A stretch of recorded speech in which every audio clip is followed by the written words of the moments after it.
Hey guys, welcome back to the channel. This is story about what if Naruto becomes Hokage after the Chunin exams part 1. Before I start, please do support for more amazing content and comments for part 2. Do consider to subscribe my channel and share my video to your friends and check out the description as well. Let's start the video. The rain felt like shurikens as it pelted the palace that housed the fire daimyo, as the guards surrounding the area stood unmoving, stone-faced, only willing to move at the slightest sense of danger. Inside of the building sat the fire daimyo himself at the base of a long table, his council sitting on the left, while the right contained delegates from the hidden village in the leaves known as Konoha. Visible unrest could be seen on their faces. No one said anything, as the daimyo had instructed that the first person to speak would be someone he personally called to attend the meeting. But the silence was deafening. If one listened carefully, they could hear the nervousness from the Konoha's breaths. They were, after all, attending a meeting they had hoped to only attend as a celebration, not as an emergency meeting, but it couldn't be helped. Hiruzen Sarutobi, Konoha's third Hokage, had been killed in battle by his former apprentice and a member of the legendary Sannin, Orochimaru. Unlike when the fourth Hokage, Minato Namikaze, had perished, there was no previous living Hokage who could take back over. So this meeting had to happen. The fifth Hokage of Konoha had to be decided, and fast. The more time they wasted, the weaker they looked to the outside world. It didn't help that they were straining their resources having to rebuild the village from Orochimaru's attack. As the silence grew louder and louder, it was finally shattered as a knock was heard on the door, and after one of the servants opened it, the legendary Sannin Jiraiya walked in with a darkened view, making the delegates look at him in confusion. Once the door was shut and the Umbu made sure that they still weren't being spied upon, Jiraiya spoke. "I've arrived as you have asked, Daimyo-sama." Jiraiya stood straight and bowed, a rare sight to many, but his actions nailed home just how serious the current situation was. Everyone had to be attentive, and had to make sure their minds were entirely focused, for their decision would impact Konoha for years to come. "Ah, Jiraiya. I'm glad you came. You are critical in the discussion we are about to have." Those words from the daimyo made the delegates a bit tense, but also a bit relaxed as well. While it would be unorthodox, nobody would oppose the daimyo as he chose Jiraiya as the next Hokage, except for maybe one man. Jiraiya nodded as he walked forward as one of the servants led him to the other end of the table, directly facing the daimyo, which made him feel a bit on edge. After sitting down and getting accustomed to his strange sitting position, the daimyo continued. "Now, this meeting has been called because my dear friend Sarutobi has breathed his last breath, and has departed for the next life. Because of this, Konoha is without a Hokage, something that immediately puts our great country at risk." Everyone in the room nodded as the air began to apply pressure to them once again. The relief that Jiraiya had seemingly brought had already vanished, as the gravity of the situation re-emerged from the shadows. "As such, though it has only been a few days, I believe it is wise to go ahead and name the next Hokage of the village." The daimyo readjusted himself as he closed his fan and pointed it at Jiraiya. As everyone's eyes followed it, more faces of relief began to appear as they did. "Jiraiya, I would like you to be the next Hokage of Konoha." The smiles of the delegates were immediately visible, showing that almost all of them approved of the pick. While it was true that Jiraiya was perverted and they were a bit worried what laws he might impose because of that, there was no denying his strength, and he would, at the very least, be a fair ruler. However, not everyone agreed with the pick. "Daimyo-sama, I object to this." The man to speak was Danzo Shimura, a power-hungry man who was known to many as a shady individual. Though his actions had never been proven, many knew of the tales that had followed him throughout the years, and his brutal practices he used on people. Danzo, is there a reason for your objection?" "It's rather simple. Jiraiya has not been in the village for years now, instead traveling the world to write his fantasy books. While no one in the village can match his strength, I don't feel he would have the commitment for the job and may leave one day out of boredom." The other delegates scowled at Danzo. They knew what his plan was, but they couldn't say anything about it. Everyone was allowed to object, and it was generally unacceptable to refute an objection, especially since it was partially correct about Jiraiya. The daimyo opened his fan back up as he began using it on himself again as he cast a side glance at Danzo. "I understand your concerns, Danzo, but Jiraiya has always been a favorite of mine. I believe he would do a fantastic job." Danzo gripped his sleeves but didn't show any emotion on his face. He couldn't argue back against the daimyo, lest he want several Umbu agents cutting him down. So he stayed quiet and waited for the conversation to develop. After no one else spoke up, the daimyo folded his fan back up and pointed it back at Jiraiya. "So Jiraiya, do you accept the position of Hokage of Konoha?" There was silence for a moment, as the delegates began to breathe sighs of relief and were already preparing for the trip back when Jiraiya once again bowed. "Daimyo-sama, while the proposal greatly honors me, I have to refuse." When he had spoken, All the delegates froze and looked at him in shock. They couldn't believe it. They were confident that Jiraiya would accept the position, especially since some of the older ones who had known him for years knew that was his original plan when he was young before he set off on his adventure. Despite the shock from the delegates, the daimyo quietly opened his fan back up and began fanning his face as he kept his content look well. I was expecting that type of answer, unfortunately, so it came as no big surprise. But it does allow me to tell you the true reason you were called here. Jiraiya looked up from his bow before straightening himself as the other delegates all looked at the daimyo, confusion in their eyes. Since I knew you wouldn't accept the position, I called you here for a different reason. The daimyo snapped his fingers as one of his servants brought him a file, as he looked down at it. After discussing with my advisors, and looking over the battle report for myself, I have decided on 2 candidates for the job and wanted to hear your opinion on them. You know both of them after all. One is currently residing in the village, while the other went off on their own journey just like you did. Everyone in the room immediately knew who the daimyo was talking about when he mentioned the one who went off on a journey like Jiraiya. However, they didn't know who he was talking about still residing in the village. However, some of the delegates did begin to look nervously at each other. As Danzo began to smirk, it had to be him they all thought. He did, after all, control a part of the Umbu, even if it was secret to the public. Sensing what threat could arise should the daimyo choose the one from the village, one of the delegates, the Jonin commander Shikamaru, rose up as he spoke. Daimyo-sama, I wish to nominate Kakashi Hatake for the position of Hokage. The other delegates looked at him in surprise, but all of them except for Danzo just nodded and seemed pleased with his sudden surge of inspiration. While Kakashi had his question marks, it was a no contest between him and Danzo. The daimyo continued waving his fan as he raised his free hand to his chin. I've heard good things about him. He's the copy ninja who helped take out the Miss Swordsman Zabuza. Indeed, his skills are impressive. However, I have reservations about his mental state, as I've read he had an unpleasant childhood, and he still carries some of that hatred and sorrow with him. Until he can let go of the past, I'm afraid I cannot consider his nomination. Shikamaru bit his lip in frustration as the grin on Danzo's face reappeared, and once he saw that, Shikamaru couldn't contain himself. Then I ask that you reconsider your decision on Danzo.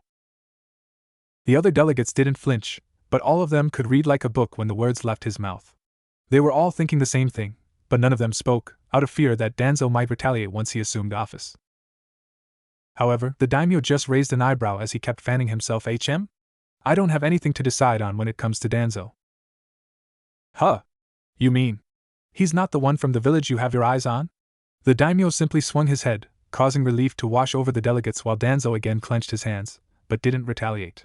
He would continue to let the situation play out, and while he may not be chosen, he could easily get close to the 5th and easily become his or her successor when they mysteriously pass away. Then who is? Before that, Jiraiya, I want to hear what you think about my first choice. The daimyo closed his fan once again as one of the servants laid a picture down on the table that everyone recognized as the daimyo pointed towards it. Another member of the legendary Sannin, Tsunade.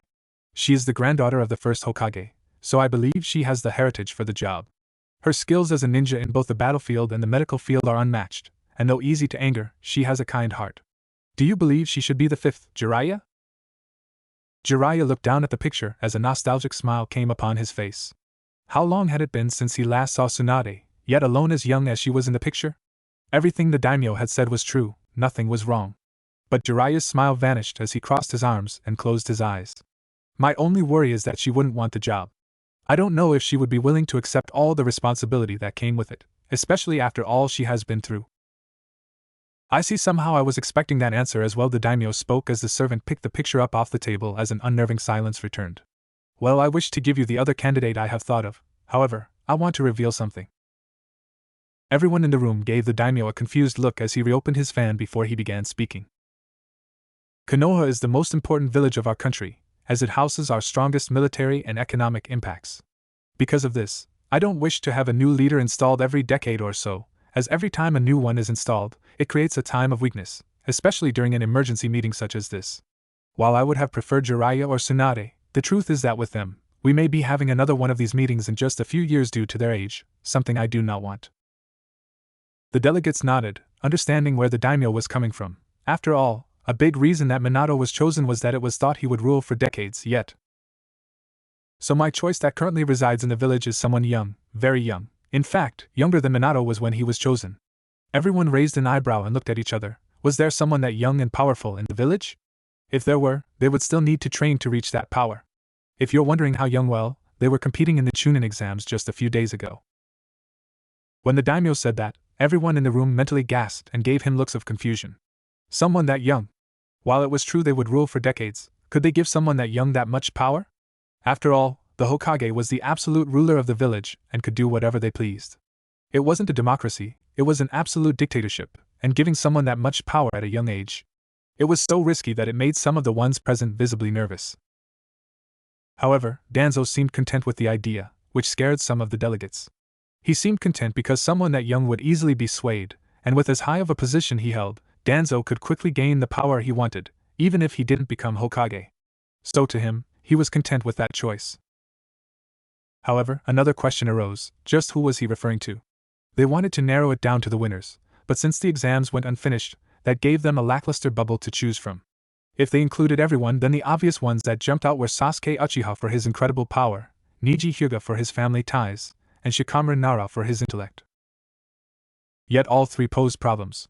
Sasuke was powerful, but he was fueled by hatred and revenge for his brother, who had massacred their entire clan, so could he be trusted with that much power? Neji had shown incredible chakra control, yet he was brash and often overlooked foes, which led to his defeat against Naruto Uzumaki. Finally was Shikamaru, who had a great intellect that could be matched by almost no one, yet he was incredibly lazy, and often paid little attention to conversations. Out of all of them, Shikamaru seemed like the best choice, since his dad was the Jonin commander. Also, despite his laziness, he knew what he was doing most of the time, so he would at least be knowledgeable with missions and the such. He was the least risky choice out of them all. So Jiraiya, would this choice be better than Tsunade? Jiraiya gave a confused look. How should he know? He didn't even know who they were after all. Daimyo-sama, I'm afraid I can't answer that if I don't know who you are referring to. Oh? But since it concerns you, it should be rather easy to figure out. After all, the young one I'm talking about is the only son of Minato Namikaze. As soon as the words left his mouth, both Jiraiya and Shikaku went wide-eyed and stared at the daimyo as sweat came down their face. They were the only ones in the room who knew about Minato's son, so they immediately knew who he was talking about. Naruto Uzumaki, the Jinchuriki of Konoha. Jiraiya tried to speak, yet no words left his mouth. How could they? To be asked on the spot if your godson could become the most powerful man in your village. What could he reasonably say? Also, Jiraiya, I'm not choosing him because of his bloodline. I know you have been training him ever since he was young in secret, and that he held back in his Chunin exam. After all, it was thanks to your training that he was able to help save Konoha during the attack. That was true. Ever since Naruto was a baby, Jiraiya had secretly watched out for him, and once he was old enough, he began secretly training him to become a ninja, making him more powerful than anyone other genin. In fact, his power could be compared to a low-ranking jonin. He was the perfect one to lead the future of Konoha, but... Daimyo-sama. Shikaku stood up and slammed his hands on the table as sweat rolled down his face. I know how powerful he is, but you know how the village treats him. If he were to become Hokage suddenly, we would have full-on riots in the streets, or worse.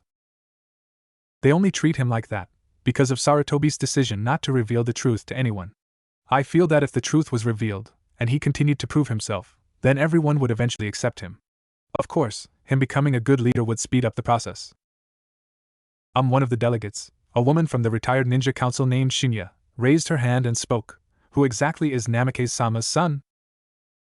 I will only reveal that if Jiraiya deems him ready. If not, then I advise you to begin searching for Tsunade.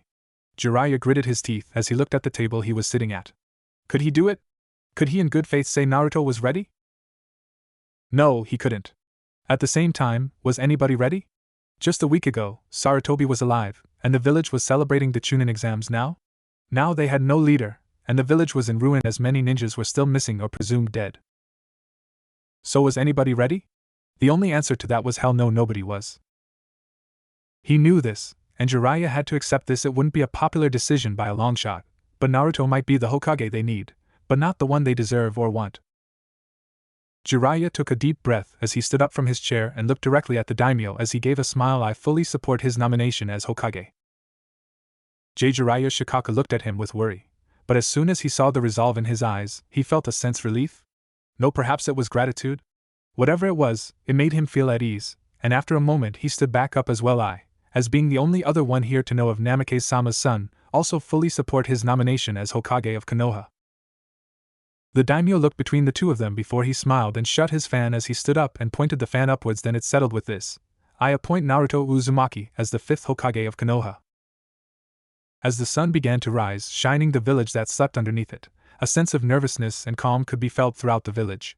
3 days ago, the delegates from the village had been summoned to the capital of the country to decide on the 5th Hokage, but despite the delegates returning the previous night, there was no word of who was chosen. Many villagers had seen that some of the delegates had worried expressions and looks of disbelief, which arose fear in some that a new Hokage couldn't have been agreed upon. However, that wasn't the truth. That was far from the truth. The worries and fear that were expressed on the delegates weren't because a new Hokage wasn't chosen, it was because, for many of them, the person who had been selected was despised by almost everyone due to the lies that had been spread throughout the village over the years. However, for the ones who despised the pick, they had a small glimmer of hope left.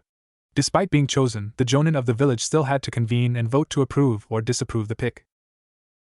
Before the delegates had left, 10 Jonin had been picked to vote on the matter, and as soon as the delegation had returned, the 10 Jonin convened in the Hokage's manor as the Jonin commander began the vote. Once all the Jonin had assembled, and the ANBU had secured their location, the meeting began as Shikamaru sat down at the end of the table that had been prepared as he took out the nomination letter the daimyo had given him as he began to speak.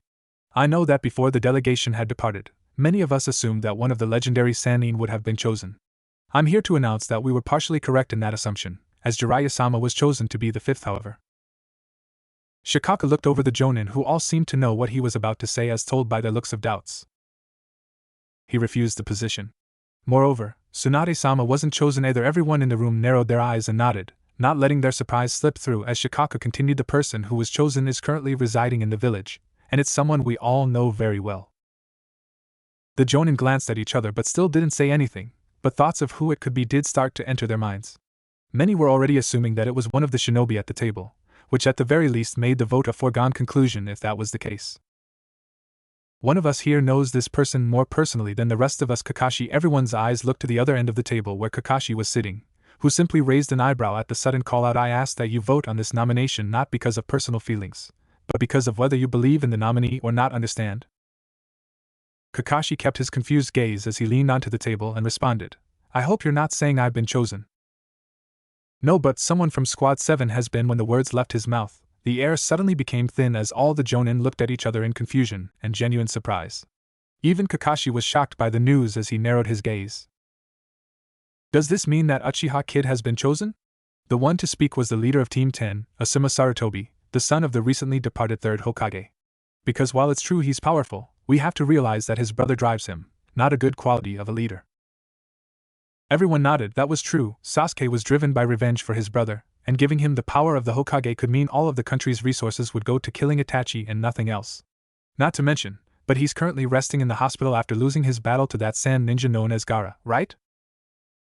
The next Jonin to speak was Chozo Akimichi, the father of Choji and a famous Jonin due to his years of service. Indeed, the reports state that after being severely injured, his teammate, Naruto Uzumaki, was the one who finished the battle. Kurenai Yuhi was the next to speak as the doubts and signs of rejection were already appearing across the Jonin's faces before Kakashi finally spoke. Sasuke is strong and has a ton of potential, but he's not mentally ready for a job of that magnitude. It doesn't help that Orochimaru currently has his eyes set on Sasuke, and by naming him Hokage, we're essentially inviting another invasion whenever Orochimaru recovers. Because of that, I can't in good faith vote to approve of Sasuke. Everyone nodded and were all prepared to vote the same way when a voice rang out. Well, it's a good thing that he wasn't the one chosen. Then all the Jonin looked at Shikamaru after he spoke as more looks of confusion filled the room. What? I thought you said? I said it was someone from your team, but I never said it was Sasuke. Uchiha Kakashi kept his confused look centered on Shikamaru until his eye went wide as he started to realize what he meant. If it wasn't Sasuke, then that left only two options. The chances of Sakura being chosen were non-existent thanks to her limited ninja skills and judgmental mindset. That means you're telling me that the one chosen was? Yes, Minato Namikaze-sama's son, Naruto Uzumaki, has been chosen as the 5th Hokage of Konoha. When Shikamaru spoke, everyone became stone-faced and unmoving as they stared at him, the words not sinking into their heads. Naruto? Naruto Uzumaki? The kid that was despised by the public because of his birth? The kid who played pranks on all of the villagers? The kid who many thought had only beaten Neji because of a fluke? That Naruto? After the initial shock and confusion, Everyone began to look around before all of their eyes landed on Kakashi, who was still staring at Shikaku. So Kakashi, can you vote with reason and not emotion? Or should we have someone replace you for the vote? I can vote just fine, but Naruto is stronger than he lets on, and his mental fortitude is stronger than Sasuke's, but the risks that would come if he was installed as Hokage would be huge. Not only would the public most likely revolt in the streets, but the Akatsuki would immediately make us their #1 target. Trust me, I discussed this at length with the other delegates on the way back. Many of them were split, of course. While some argued that the public would come around in time, the others said that we would be thrown into civil war long before that happens. It's something we do have to consider. Does anyone else have anything to question? Yeah, I do. Asuma spoke as he took the cigarette from his mouth and crushed it in between his fingers as he looked at Kakashi. What do you mean by saying Naruto is stronger than he looks? I mean exactly what I say. I always had a feeling that Naruto was holding back, but that was proven true in the Chunin exams. No regular person can have a grueling match with Neji like he did, only to turn around and be able to defend the village from another Jinchuriki like himself successfully. I don't care if Gaara did fight Sasuke beforehand, it's still superhuman either way.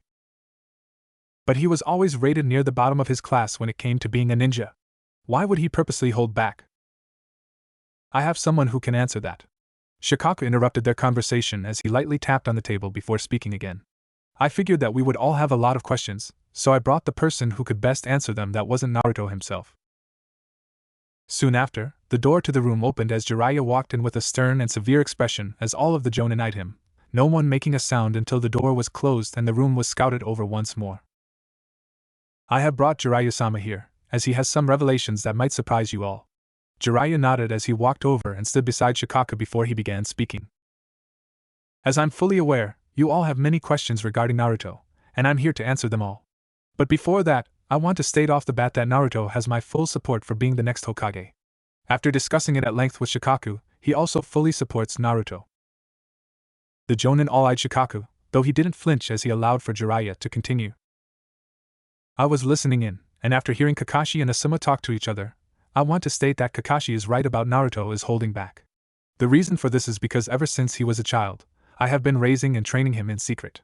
All the Jonin tensed up a little but still didn't say anything as he continued. I wasn't always around for him, as I did, of course, travel the world, and it seems that during the times I was absent, he would often play pranks on everyone in the village. While this may seem immature, I want to make it clear that he did this because he wanted attention. The public always either ignored him or cursed his very existence, and when I wasn't around, this was how he was able to cope. A few guilty looks could be seen on some of the Jonin as they knew the reason the public hated Naruto was because of the Third's decision to never tell the truth about how Naruto had in a way saved the village. Many of the villagers thought he was the reason for the very beast that attacked them. Of course, many directly placed blame on him for the loved ones they lost. The reason Naruto was always near the bottom during school was that I feared that if the villagers believed he was getting stronger and learning, they might amp up their attacks against him, so I told him to always barely pass, to make it seem like he was getting weaker. When he was assigned to Kakashi's team, I told him to act dumb and not show off any skills, just in case of spies. Now I'm not saying he doesn't have a playful personality, by the way, but I am saying he has a serious side that I only ever see. Everyone seemed to nod and understand, but before Jiraiya could continue, Kakashi stood up and looked at him. Then let me ask something until he's approved. He is still my student, and I have a right to know. How strong is Naruto? The others looked at Jiraiya impatiently, also wondering the same question as Jiraiya nodded and spoke. Of course, everyone in this room has a right to know. Now if we are comparing him to the other Hokages, he's easily the weakest one. Of course, the flip side is that he is also the youngest one, and has the potential to become the strongest one this village has ever seen. But regarding his current level of training, he can be compared to a fresh new Jonin. That strong, huh? An air of seriousness swept through the room. Though Naruto would most likely have trouble against everyone in that room, the fact that at just 13 years old, he could already be compared to a Jonin was a testament of how strong he could become. Any other questions? Kakashi didn't say anything else as he began to sat back down, but as he was doing so, Asuma nodded as he stood up and pulled another cigarette out and placed it in his mouth. We've touched on this already, but I want you to answer how you think the village would respond to this. If we approve Naruto, then we're gonna have to explain to the very people that hate him, that he now has control over their everyday lives. If you had asked me this just a month ago, I would have told you that it would suicide for this village. However, I believe people are starting to think differently about Naruto. Whenever I went somewhere and mentioned Naruto, I would get looks of scowls and curses thrown my way. However, just the other day when I visited a few places, I mentioned Naruto at all of them, and while the scowls were present, a lot of people said that they were relieved he was around to save the village, and they might have misjudged them. Now, of course, many still hate and despise him, but already we see people can be persuaded, and should the truth come out about Naruto, then I believe we have nothing to worry about. Asuma nodded as he sat back down, silence filling the room afterward as everyone could hear their hearts speed up, knowing that the vote for the future was approaching. Shikamaru looked across everyone and spoke up. Does anybody have any more questions or statements? Chosen nodded and stood up as he looked directly at Jiraiya. I wish to ask Jiraiya-sama, will you stay in the village and guide Naruto if we approve of his appointment? Of course, I've raised him like my own son, I wouldn't abandon him, especially now. Chosen nodded as he sat back down, seeming content with that answer.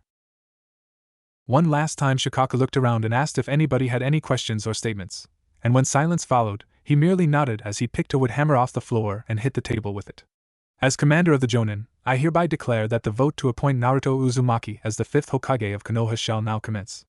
You will vote with your blood by writing the kanji for yay or nay on the paper provided to you. In the event of a tie, then we shall have the one designated for tiebreakers, which is currently Anko Midarashi, to cast her vote. Everyone nodded, and after one more tap of the hammer, everyone closed their eyes and bit down on their finger before they began to write on their papers. Despite having no one right beside him, Shikamaru also closed his eyes as he voted while Jiraiya walked over to the window and looked outside, not wanting to know the result before everyone else. After everyone had finished, they all kept their eyes closed as one by one, they slid their papers towards Shikamaru, who picked them up and placed them in a pile until finally, all 10 had voted. Once he knew that all the papers had been collected, he banged the hammer on the table as everyone opened their eyes. Sweat could be seen on everyone's faces. After another bang on the table, Shikamaru began talking. I shall now tally all of the votes.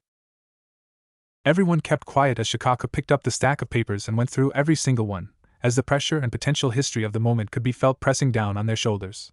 Every time Shikamaru placed a paper face down after reading over it, made their hearts drop, until finally he read the final one and placed it down, as everyone internally gulped and kept their eyes glued to him. All of the votes have been counted, and of course the ANBU agents have made sure that they were all authentic by watching the voting now. By a final vote of 7-3, the appointment of Naruto Uzumaki as the 5th Hokage of Konoha has been approved. Shikamaru spoke as he swung the hammer down onto the table as everyone felt a sense of relief but a sense of fear as well due to the unknown. When Jiraiya heard the vote, he didn't turn around, but he did smile and even had a small tear run down his face as he kept looking outside as he muttered to himself, "You did it, kid." After making sure everyone had their eyes trained on him, Shikamaru continued. The final step is, of course, confirming with the Hokage-elect that they accept the position, but I have a feeling that won't be an issue. Until the clan's heads have been informed, no one is to say anything to Naruto-sama. However, he is now the Hokage in waiting, and his life is the most important in the village. Even if it costs you your own life, you must make sure he is protected. Everyone nodded as the air of relief and fear suddenly vanished, as they all returned to their shinobi forms. Even the unknown 3 who had voted against Naruto were now ready to guard him with their life. Kakashi, for the time being, continued to treat Naruto-sama as nothing more than one of your students. But the same applies to you, he is the top priority, and even if it costs the life of your other students, you must protect him. Of course. Kakashi nodded as he felt mixed emotions. He was feeling joy at seeing someone he cared about to achieve their dream, but he couldn't help but think that this might be too dangerous for Naruto. Now Dragon. An ANBU agent with a dragon-looking mask suddenly appeared beside Shikamaru. Your team is now in charge of guarding the Hokage-elect every day and every hour. You must never lose sight of him, but he also must never notice you. Failure to do this will result in death. Understood. After affirming his orders, the agent suddenly vanished as Shikamaru let out a sigh as he took the hammer once more. Now, this session of the Jonin has ended. The hammer swung down one last time as the morning sun climbed higher and higher. As the sun got higher and higher, illuminating more and more of the ground below, Naruto slowly woke up from his sleep as the light hit him right in the face. When his eyes fully opened up, he noticed he was still in the hospital room that was currently housing Sasuke, who was still in a coma on his bed while Sakura had fallen asleep right beside him. After adjusting his eyes, Naruto let out a small yawn, yet his nerves were bothering him. He felt off today, like something had happened, yet he couldn't put his finger on it. Not only that, but he felt like he was being watched as well, but no one was around, and he couldn't sense anybody's chakra that wasn't nearby. Despite those concerns, he got up from his chair and walked over and looked at Sasuke as he let out a sigh. A part of him was kicking him for not being able to help Sasuke in time. Sure, he had saved Sasuke's life, But he still didn't make it in time to stop his injuries from being as bad as they were. He let out one more sigh as he walked back over to the window and looked outside as people were starting their day. While a lot of the village had been destroyed, there were still parts left untouched. So while the men spent days helping rebuild everything, the women would go to the relocated markets and help out their neighbors if they could.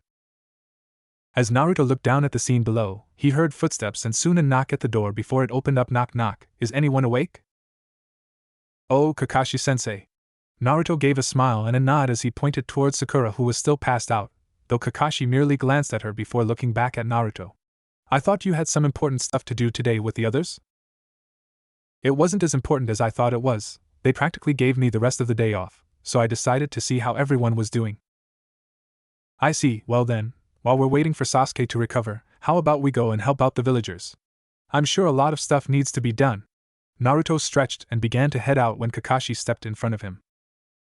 I think it would be better if we did something else instead. Huh? How come?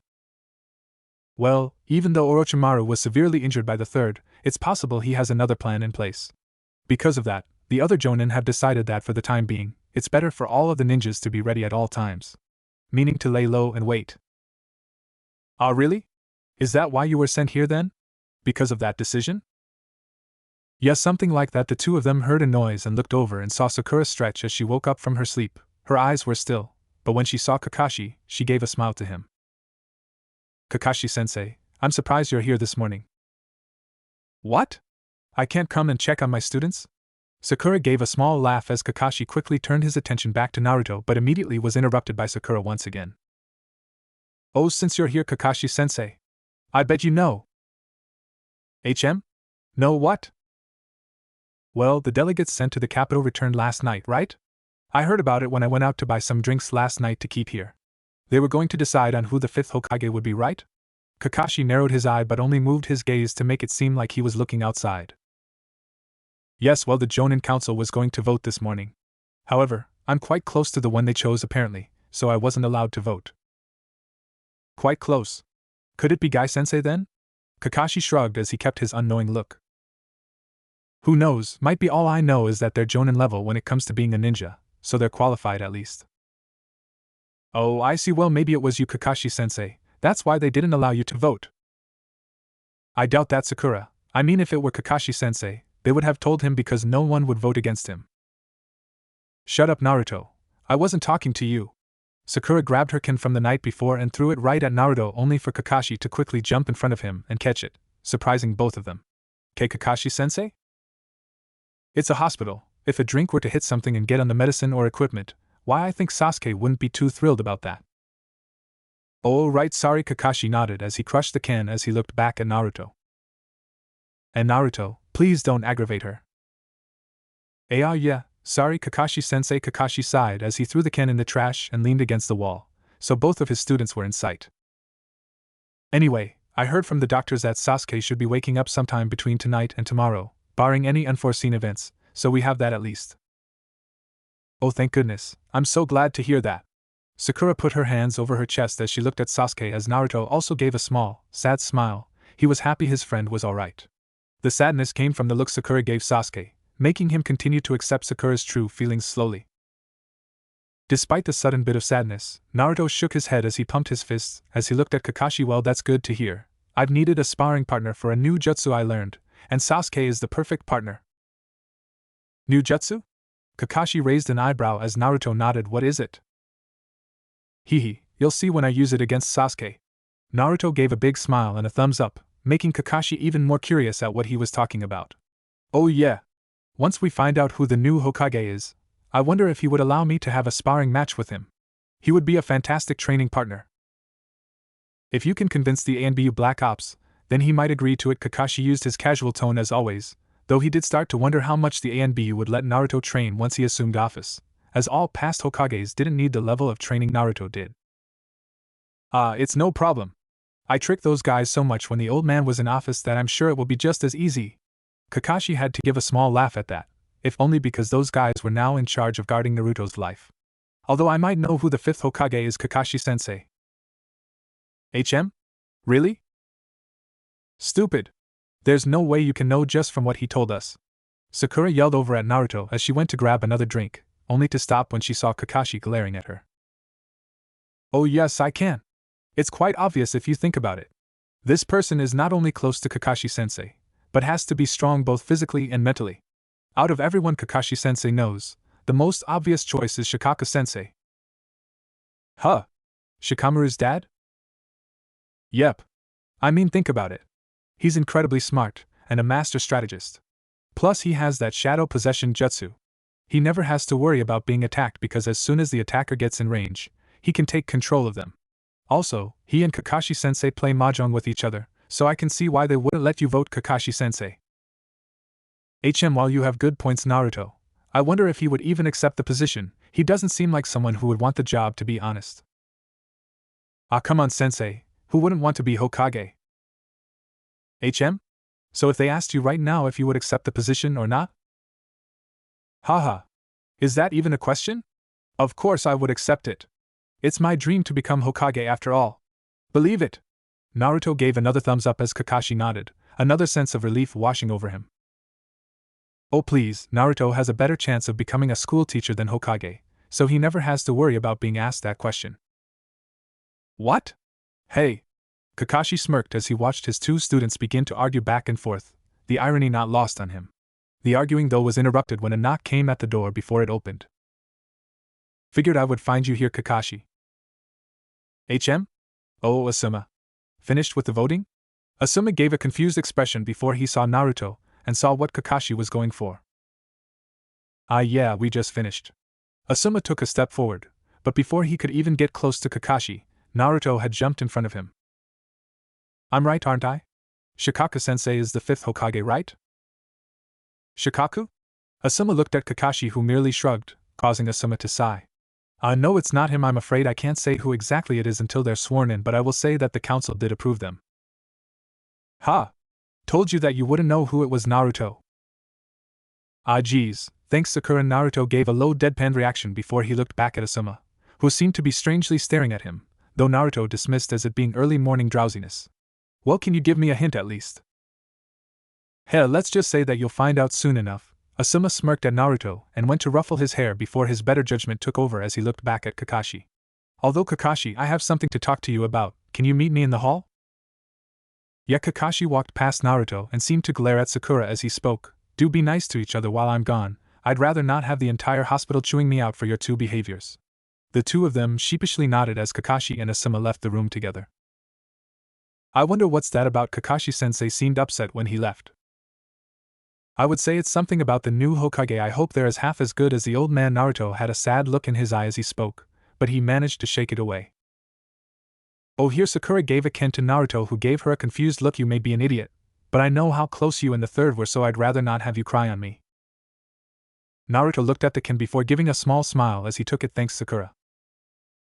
Once Kakashi and Asuma were outside, Kakashi immediately noticed how thick the air was, as if a boulder had suddenly fallen on his shoulders. Genjutsu. Yeah, the ANBU have this entire hospital under Genjutsu right now. It'll stay that way as long as Naruto-sama is here.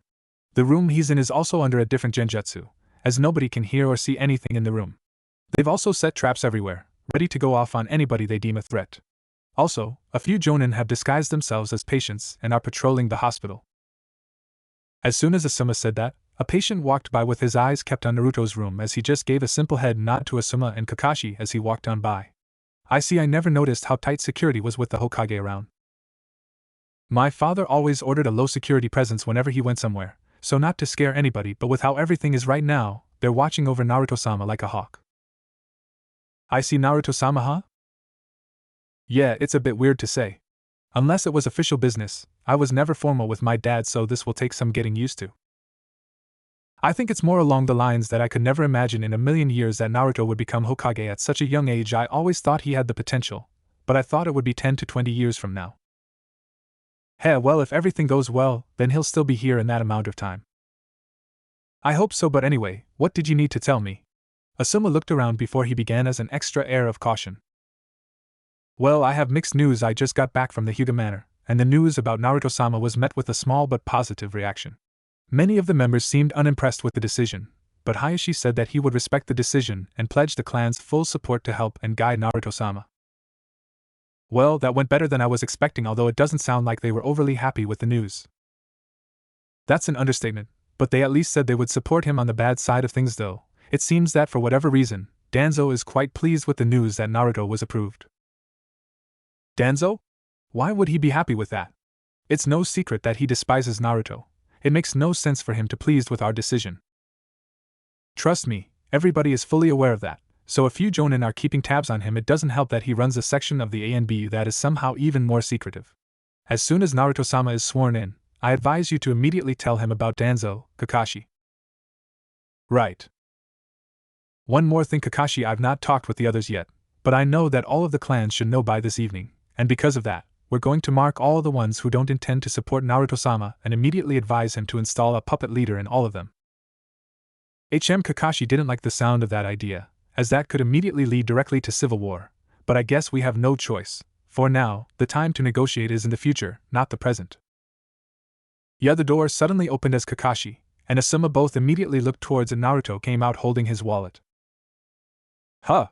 When you guys said the hall, I didn't know you meant right outside of the door. Kakashi placed his hands in his pockets as he walked close to Naruto. Well, it's still in the hall, isn't it? Anyway, where are you going? I'm pretty hungry, so I'm going to go buy some ramen. I invited Sakura, but she said she's going to be with Sasuke until he wakes up, so I guess I'll be going alone. Naruto began to walk on, only to stop when Kakashi laid a hand on his shoulder. I'm pretty hungry myself, mind if I join you? Huh? Really? Sure, I haven't eaten anything today. What about you, Asuma? Yeah, ramen sounds great right about now. Where exactly are you going to go eat at? Where else can you find great ramen, except for Ichiraku Ramen itself? Ichiraku Ramen, huh? Asuma cast a sideways glance over to a patient walking by who nodded as they sped up their walk before vanishing around the corner. Yeah. This is sweet. With 3 people, I may be able to get a bowl free. Kakashi and Asuma Goth gave a small laugh as Naruto walked in front of them and sped walk his way out of the hospital, as the two of them kept close to him at all times. As the trio walked throughout the town, Naruto noticed something was off. He couldn't place his finger on it, but something wasn't quite right. Maybe it was because ever since he entered the hallway, he felt heavy for some reason. Perhaps it was because it seemed like there were a lot more people in the crowd than usual in the morning? Or maybe it was because Kakashi and Asuma seemed more than happy to eat with him. Whatever it was, it felt off, but unless it was something dangerous, Naruto chose to keep an eye on it, but not worry about it yet. Kakashi and Asuma, on the other hand, kept the surrounding area entirely in view as they walked, looking over every person who walked by and every window they passed by. Along the way, they saw that the patients from the hospital were now conveniently passers-by on the streets, while the general market that would be set up already wasn't for some reason. As they kept walking closer and closer, the crowd thinned out more and more until only the passers-bys mentioned earlier were seen, as they seemed to be enjoying the view. At least that's what it looked like to Naruto. When they finally arrived at Ichiraku, Kakashi and Asuma immediately noticed 3 Jonin standing on adjacent buildings observing the area, and when Naruto went under the flaps and into the stand, the passerbys suddenly stopped and began taking positions around the store. When Naruto entered, he smelt the most fantastic smell ever as he gave a big smile as he sat down as Tsuchi looked down at him and bellowed a laugh. You're here early this morning, Naruto. Couldn't wait, could ya? Haha. You know me, old man. I'm always ready for your ramen. Tsuchi gave another laugh as he began preparing Naruto's regular bowl as Naruto got ready to eat. Well, today's your lucky day, Naruto. To celebrate the birthday of my late grandfather, the first customer gets all ramen free. So Naruto, everything is on the house for you.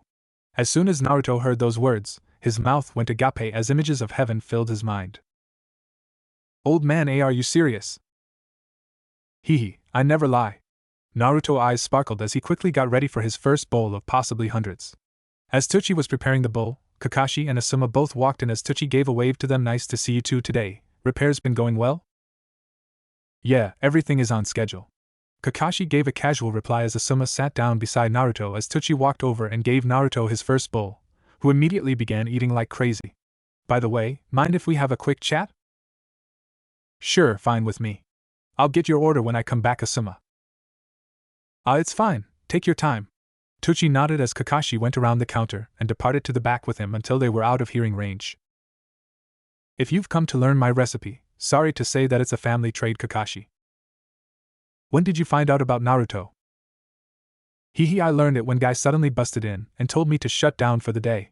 When I questioned why, he was permitted to tell me since I'm a retired Jonin. Truth be told, I thought he was joking at first, but as soon as I noticed the increased security presence and a sudden genjutsu, his claims suddenly became feasible. Your daughter doesn't know, does she? Nah, I sent her home and told her that due to some construction we couldn't open up shop for the day. Don't know if she believed me or not, but she finally left. I see. Well, you didn't have to make it free. I would have paid. Hey, it's fine. After everything that kid's been through, I'm glad to see that he's finally going to be viewed as something more than a monster. It won't be an easy transition, but I'm sure he'll be just fine. Besides, he can view this as a congratulations present once he's finally in office. Well, I hope you're prepared to match his appetite, especially with making it free. Hee, trust me, I don't plan on opening for the day, so I'm set. Tucci gave another laugh as he patted Kakashi on the back. I will say this though, the kid is welcome here anytime he wants, and I'll make sure he's a top priority every time. Heh, I swear you're going to regret that. They both shared a small laugh as Tucci walked past Kakashi and back to the front. Well, I'm sure he's already done. Be a bad look if I made the Hokage wait for his food, eh? Heh, yet Tucci nodded as he walked back to the front as Kakashi stood there for another moment. I hope you're right. I hope they do view him as more than a monster. About an hour had passed, and during that time Kakashi and Asuma had only eaten one bowl, and even then it was just a little bit before they slipped it to Naruto, who was already on his 15th, as Tucci kept his smile while he prepared several more bowls. As time went on, Kakashi was starting to worry about Naruto's stomach as he kept eating. However, that was interrupted when the flaps opened, and the Jonin Aoba Yamashiro walked in. As he looked at Kakashi. Kakashi, I need to talk to you. Kakashi looked back before he nodded as he got up from his seat. I'll be back in a moment. Asuma just nodded while Naruto raised one hand to wave, though he didn't look up from his bowl as Kakashi walked outside as he saw the security detail was still in place. We just got word back from the elders. The elders? What, did they say anything worth being worried about? Not necessarily, although when I told them about Naruto-sama, they didn't look particularly happy, but they pledged to support him. However, they requested for you to meet with them, and after I informed them you were busy with the Hokage-elect, they requested to meet with Jiraiya-sama personally. What for? When I asked them, they said they had some important questions that needed to be asked. It's nothing to worry about, I would think, but it can be something to worry about though. No matter what they ask, he's already been approved, and they can't change that. If they have any questions, they can ask the Hokage himself when he's inaugurated. Yes, I agree. That's why I've chosen not to inform Jiraiya-sama of their request, as I feel like it would be inappropriate. But on the subject on the inauguration, those plans have been decided on, the private one anyway. I see. Once all the clansmen have been informed, which is expected to be sometime tonight, then we will call Naruto-sama to the Hokage manor and inform him of his appointment, which if everything goes well will be tomorrow morning. If he accepts, then he will immediately assume the role of Hokage, though the public won't be informed until the public inauguration, which is still being planned. Tomorrow morning, huh? It won't be easy keeping it a secret, especially to Sakura and Sasuke. They'll notice if he suddenly isn't around them anymore, not to mention the others who are friends with him. That's been accounted for, and we are preparing a way to make it seem like Naruto-sama is still going about his everyday life. Of course, wherever he goes will have to be heavily guarded, and the like. For the time being, you have been appointed as Naruto-sama's personal bodyguard, Kakashi. While the others will switch out their shifts, you are to remain by his side every minute until his inauguration tomorrow morning. I figured. Any other information? Just one last thing. Sunagakure has sent diplomats over and has agreed to surrender for their involvement in the Chunin exams attack fully. They'll be willing to assist us in rebuilding in any way possible and have even offered to release all Konoha prisoners they have taken over the years. The best thing to do would be to guard them until Naruto takes over and then have him agree to the surrender as his first act as Hokage. It would be a smart thing to do after all, as it would immediately make Naruto look like a powerful leader by having a village surrender as soon as he took over, even if it wasn't directly because of him. Shikaku has already issued that exact order. Currently they are being guarded by one of the ANBU teams at a local inn. Alright, I'll get the full details from Shikaku later. Aoba nodded and was about to say something else when the flaps opened, causing both of them to turn towards it as Naruto and Asuma walked out immediately. Finally done? Yeah, those 23 bowls hit the spot. Kakashi chuckled as he gave a nod to Aoba, who returned it before he vanished, leaving the original 3 together. But really, Kakashi-sensei, both times today that I left somewhere, you were right outside. Usually people go farther away when they're talking. Well, I know you, Naruto, and whenever you're around Sakura or food, you couldn't care about anything else. Naruto got a small blush from embarrassment as Kakashi gave another small laugh. But anyway, where are you heading next? Oh, I was thinking about meeting up with Kiba for some training. Kakashi and Asuma both gave a glare before they looked at each other and nodded. While that sounds good and all, Naruto, I think it would be better if we headed back to the hospital for now. Huh? How come? Well, I heard the Inuzuka clan is currently helping out with the construction effort, so I doubt any of them have time for training right now. Oh really? That's strange. Kiba even told me that he would be free to train this week. Well, I don't want to hang out in the hospital all day. Kakashi started to think about what he could do when an idea suddenly hit him. Say, Naruto, how about me and you train together? Huh? Really, Kakashi-sensei? Naruto's eyes sparkled as Kakashi gave a nod, as Asuma let out a small sigh of relief due to his quick thinking. Yep, and I'll tell you what, I'll even teach you a new jutsu. Really? Naruto got even more excited as he was practically bouncing up and down, about to fall right out of his shoes as Kakashi gave another nod. Yeah, but only on one condition. Naruto stopped his bouncing as he gave Kakashi a confused look. Only if you can finally pass this test. Kakashi reached inside his vest and pulled out what? The bells again? Sure enough, Kakashi pulled out the two bells from his vest that he used when Team 7 trained for the first time together.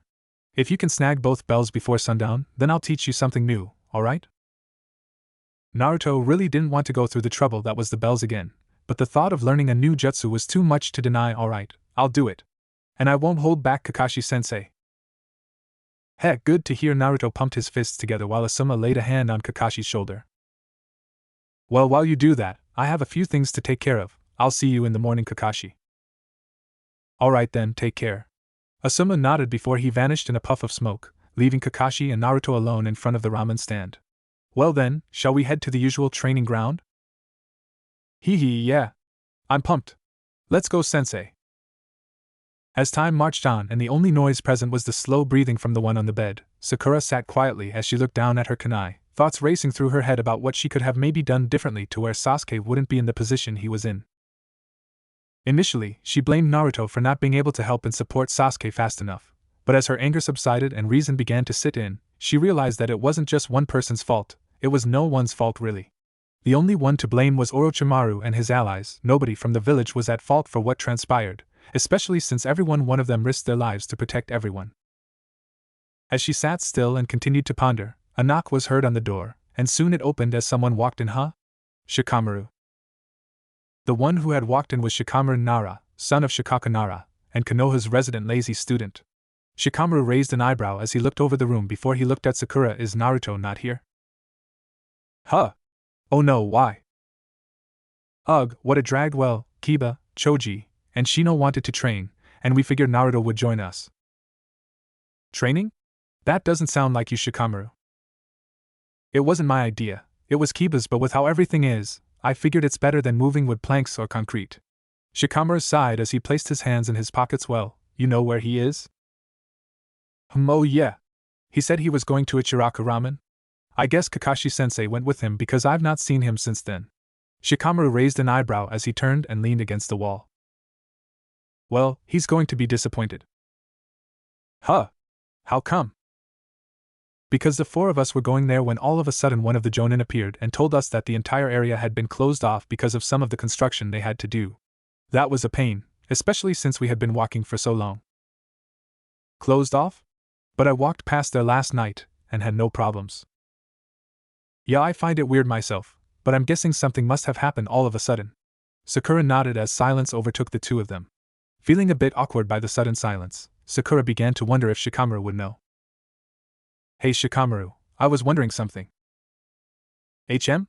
What's up? Do you know who the 5th Hokage is? Huh? Why would I know that? Well, your dad is on the council that votes, right? I heard from Kakashi-sensei that they were going to vote sometime this morning, and Asuma-sensei later confirmed that whoever it was approved.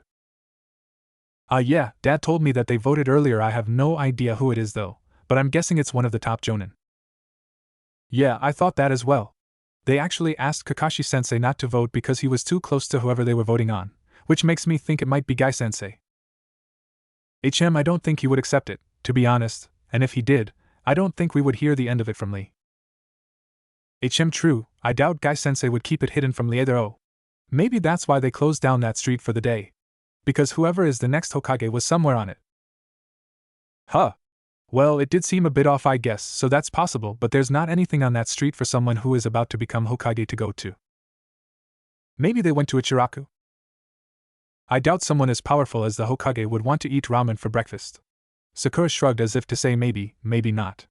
Well, anyway, if you see Naruto, go ahead and tell him to meet us at my house. Alright, will do. Shikamaru nodded as he left the room, leaving Sakura by herself as she looked back down at her kunai. The fifth Hokage, I hope whoever it is, I hope they can make the ones who did this pay. As the sun got closer and closer to sundown, Naruto was heavily breathing as his back laid against one of the tree stumps in the training field. Though he had managed to actually grab one of the bells halfway through, his energy had mostly left him after an entire day of running around trying to catch Kakashi, and he was beat.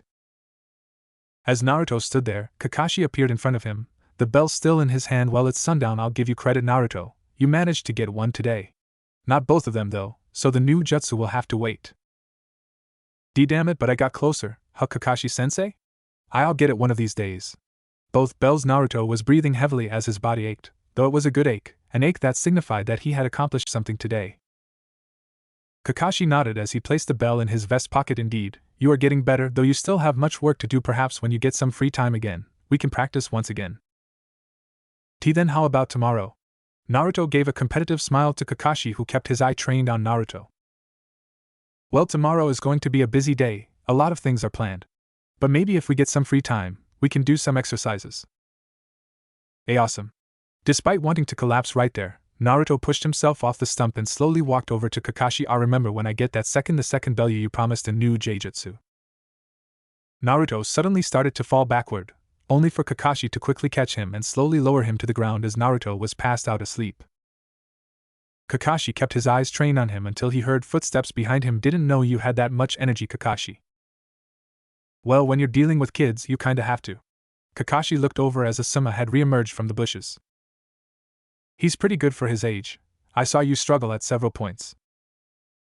Yeah, if I didn't try, then he would have easily gotten both bells. It's incredible how good he can be when he's not holding back. Though he has a long way to go, I believe with a few years of training, he'll be the best in the village. Considering he's now Hokage, I pray so. Speaking of which, all of the clan's heads now know. Any problems? Not that I heard, though some like the Hyuga clan only promise to respect the decision and give support when necessary. Others such as the Inuzuka clan fully recognize the decision and promise to support the new Hokage every minute of every day. Well, that went better than I was expecting, though it would be good to keep an eye on all of them. Agreed. But since they all know, I guess that means Asuma nodded as he looked down at Naruto. Yet tomorrow morning, Naruto Uzumaki will officially assume the duty of Hokage. A sharp wind blew throughout the training field as the two shinobi kept their looks on Naruto. Well then, tomorrow officially begins a new chapter in history. I pray that Naruto cares about his dream as much as he says he does, because as of tomorrow morning, our lives are his to command. The night rolled on throughout the village. Many of its inhabitants were fast asleep, while the night owls were either doing some sort of job or roaming the streets about to pass out from drinking. However, the few who weren't shinobi noticed increased movement around the Hokage tower, as every minute Jonin were entering and leaving the place. Even some Chunin were seen roaming around the tower, and for any drunks who got close, they were immediately escorted home by someone. While many citizens knew that something was taking place, they didn't know what exactly. Some thought a new Hokage had been decided on, and they were preparing for him. Others felt that perhaps the council hadn't voted yet, and were setting up to do so. Not like they would ever know the answer, the ordinary citizen knew nothing of the governmental affairs, and that was for the best, especially since many citizens might be upset if they knew exactly who was about to assume the office of Hokage. As the night continued, one of the legendary Sannin made his way down the street, his large scroll on his back as a sense of pride resonated throughout his body. As he got closer to the tower, many of the shinobi quickly eyed him before returning to their duty, the members of the Hyuga clan who had been swiftly summoned confirming his chakra to make sure he was the real deal. As he walked up to the door, the one standing guard at it gave a smile to the Sannin as he got closer. Jiraiya-sama, it's nice to see you again. Iruka, it's been a while. Still teaching at the academy? It's where my passion lies, so of course, haha. I'm guessing you're here to attend the private ceremony for the 5th? Yeah, I am. Have you been told yet who it is? Iruka sighed as he shook his head.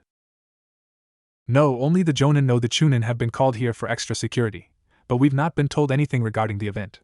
We don't even know who the fifth is. All we've been told is that he's expected to arrive sometime early in the morning and that the entire area has been encased in some sort of genjutsu to hide who they are. I see. Well, you may be allowed to watch the ceremony. I'm sure you'll be surprised at who it is. Huh? You know who it is, Jiraiya-sama? Yeah, I attended the voting. They requested me there to answer some questions about the Hokage elect since he still doesn't know he's been chosen. I see. While it's true that whoever it is won't be told until right beforehand, I am curious as to why they asked you to attend. The only person I can think of them needing you to answer questions would be Tsunade-sama, another one of the legendary Sannin, but everyone keeps referring to the Hokage elect as a Hiso. Yeah, it's not her. Don't think being Hokage would suit her, to be honest. She's a little too brash if you asked me. I see. They didn't break protocol and had you answer questions about yourself, did they? Jiraiya gave another laugh as he shook his head. No, I don't think I could ever do this job. Not only is there way too much paperwork involved, but I wouldn't have enough time to do my research. Jiraiya got a goofy grin on his face as Iruka raised an eyebrow. What was he talking about? I see. Well, I'm sorry to say that I don't know who you might be close enough to answer questions about them. Hey, it's fine. I've been training him in secret for years now. Somehow the daimyo found out though, and that became one of the reasons he was chosen. Well, if they're your personal apprentice, Jiraiya-sama, then I think they're perfect for the job. Jiraiya got a smirk on his face as he nodded as he began to walk past Iruka and into the building. Well, I think I'll go take my seat before the clan's heads arrive. Be sure to congratulate the Hokage elect when you see him. Huh? But I don't know who it is. Hee, trust me, when you see him, you'll immediately know. Iruka gave another confused look as Jiraiya walked inside of the tower as shinobi continued to go here and fro. The night continued peacefully, and that included one Naruto Uzumaki, who quietly slept on his bed in his apartment, the exhaustion from yesterday entirely taking over his body. Hours went by, and soon the night slowly started turning light as the sun began to creep up in the distance, its rays shining directly into Naruto's face, causing him to scrunch as he tossed and turned until his eyes slowly started to open up. As he awoke from his slumber, he pushed himself up and stretched as he yawned as he looked down at his clothes. Oh yeah, I passed out when I was training with Kakashi-sensei yesterday. Naruto gave another yawn and was about to fall back to sleep when a voice interrupted him. Sleep well? Hearing the voice, Naruto suddenly went wide-eyed as he pushed himself up and looked around until he saw Kakashi leaning against his wall, reading his book that he kept with him at all times. Kakashi-sensei? What are you doing here this early? Well, I brought you home last night, so I decided to stay with you until you woke up. Naruto gave him a confused look as he scratched the back of his head. That's kinda weird, sensei. Why did you? Naruto was cut off as out of the corner of his eye he saw both Asuma and Kurenai leaning against the wall. Asuma and Kurenai-sensei? Why are you two here as well? Neither of them spoke as they stayed in place, and soon Naruto saw that further down the wall were Choza and several more Jonin. Why are all you guys here? Did something happen? Nobody said anything, though Kakashi did close his book and stuff his hands into his pockets as he turned towards the door, as standing in front of it was Shikaka-sensei. After Naruto noticed him, Shikaki gave a nod as he walked forward, as all of the Jonin did, as well as they surrounded Naruto's bed, making him sweat. Naruto Uzumaki. Shikaka spoke as Naruto leaned against the wall, not knowing what was going on. Why, yeah. You know who all of us, of course, but as per tradition, I must introduce ourselves as the Jonin Council. They all did an introductory bow, causing Naruto to raise an eye as he kept looking over all of them, trying to see if this might be a trap or prank by someone. Alright, why are you all here? I didn't do anything, did I? No, well, you've done nothing to warrant being worried if that's what you're wondering about. Shikaki gave a head nod to Kakashi, who returned it as he stepped up towards Naruto. Naruto, yesterday, did anything feel off to you? Yesterday? Well, now that you mention it, Naruto crossed his arms as he tried to remember, recalling that something did feel off early on. Yeah, it felt like something was heavy on my shoulders, and it also felt like I was being watched. Right, and that was because you were being watched. The ANBU Black Ops were following you all day yesterday and all night, and are still watching over you. The heavy thing you felt was a genjutsu they had deployed to protect you. Protect me? Is someone after my life? Someone sent by Orochimaru, perhaps? Kakashi shrugged as he looked outside. It's possible that there is someone out there planning to take your life, but we have nothing that can confirm that. However, we can't deny that either, so you're going to be protected every minute of every day from now on. How come? Kakashi looked over at Shikaku, who nodded as he pulled out a scroll and opened it. Naruto, you remember how the 5th Hokage has yet to be decided on, correct? Huh. Yeah, why? Well, that's the reason you're being guarded the way you are right now. Naruto raised an eyebrow as he gave a questioning look. What do you mean? Do I know who it is, and you need me to answer some questions or whatever? Is that why I'm being protected? Shikaku shook his head as he looked down at the scroll. 4 days ago, the Fire Daimyo appointed the 5th Hokage of Konoha, and yesterday morning, the Jonin Council got together to vote on the nomination, and by a vote of 7-3 Shikaku closed the scroll as he kept his eyes on Naruto, who started to go wide-eyed. The council has approved you, Naruto Uzumaki, as the 5th Hokage of Konoha. As soon as the words left his mouth, Naruto's eyes went wide as his voice caught in his throat. He tried to speak but couldn't. Every word he decided to form wouldn't come out. He just kept staring at Shikaku, who stared right back. Naruto looked over at Kakashi as some words finally started to form. Kakashi-sensei, this is a joke, alright? Kakashi didn't say anything for a moment as he closed his eye and shook his head. No, he's telling the truth, Naruto. Naruto just stared at Kakashi as a mix of emotions began to swirl inside of his stomach, making him almost sick as he just looked across all the faces of everyone who was present. They were all serious, stone-faced really, showing no emotion as they all stared at Naruto. Naruto kept looking across all of their faces until his gaze met Shikaku's again, who spoke once more. Of course, should you refuse, then this meeting will never be spoken of again, and a hunt for a new Hokage shall continue. The choice is yours, Naruto Uzumaki. Naruto just took the words in as all kinds of thoughts entered his mind. Ever since he was a kid, his dream was always to become Hokage. Nothing ever came before that. Every day of his training, Jiraiya told him that he had to get stronger to become Hokage. He had to keep pushing and never give up. And here it was the offer the council voted, and they wanted him as their leader, no, as the leader of the village. Everyone would depend on him, everyone would need him, everyone might acknowledge him. Naruto cast a downward shadow as a tear ran down his cheek as he quickly wiped it off, everyone patiently waiting for his answer, until Naruto finally looked Shikaku in the eyes as determination swirled throughout his body. Shikaku-sensei, I'll do it, I'll become Hokage. As soon as the words left his mouth, Shikaku nodded as everyone placed their fists on their chests. Very well then, we pledge to serve you. Everyone got onto their knee and in unison said Hokage-sama. Naruto was taken aback from the scene, yet a sense of pride welled up in him as he couldn't help but smile as another tear ran down his face, causing him to wipe it away. Naruto smiled as he looked across everyone, but as everyone stayed kneeled he got a bit embarrassed as he spoke. You guys can stand back up. Everyone immediately did so as smiles were on each of their faces, slightly amused by Naruto's embarrassment. However, that amusement vanished as Shikaku spoke back up. Now then, we have a lot of things to explain to you, Hokage-sama. I'll explain most of them on the way though. Huh? On the way to where? To your private inauguration, of course. You still have to follow tradition after all. Okay, are we walking? Everyone gave a small laugh as Naruto jumped off his bed and followed Shikaku out, with everyone following closely behind. However, as soon as he was on the railing, he looked down and saw a chariot. I didn't even know we had those here. They're not commonly used due to the materials needed to make one, but we always kept one around for use by the Hokage.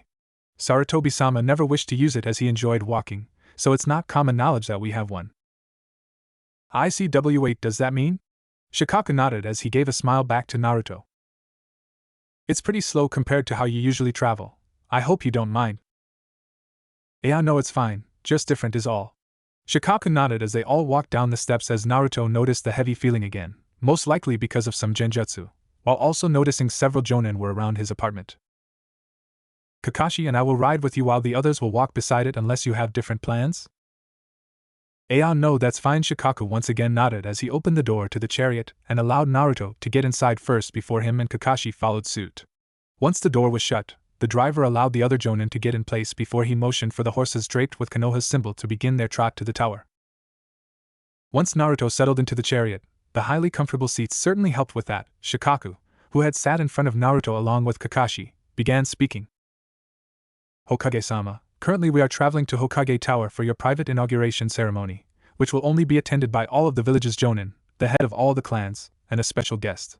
The general public will not be made aware of your appointment as Hokage until the public ceremony, which we will immediately begin preparing for and hope that it will only take a couple of weeks until then.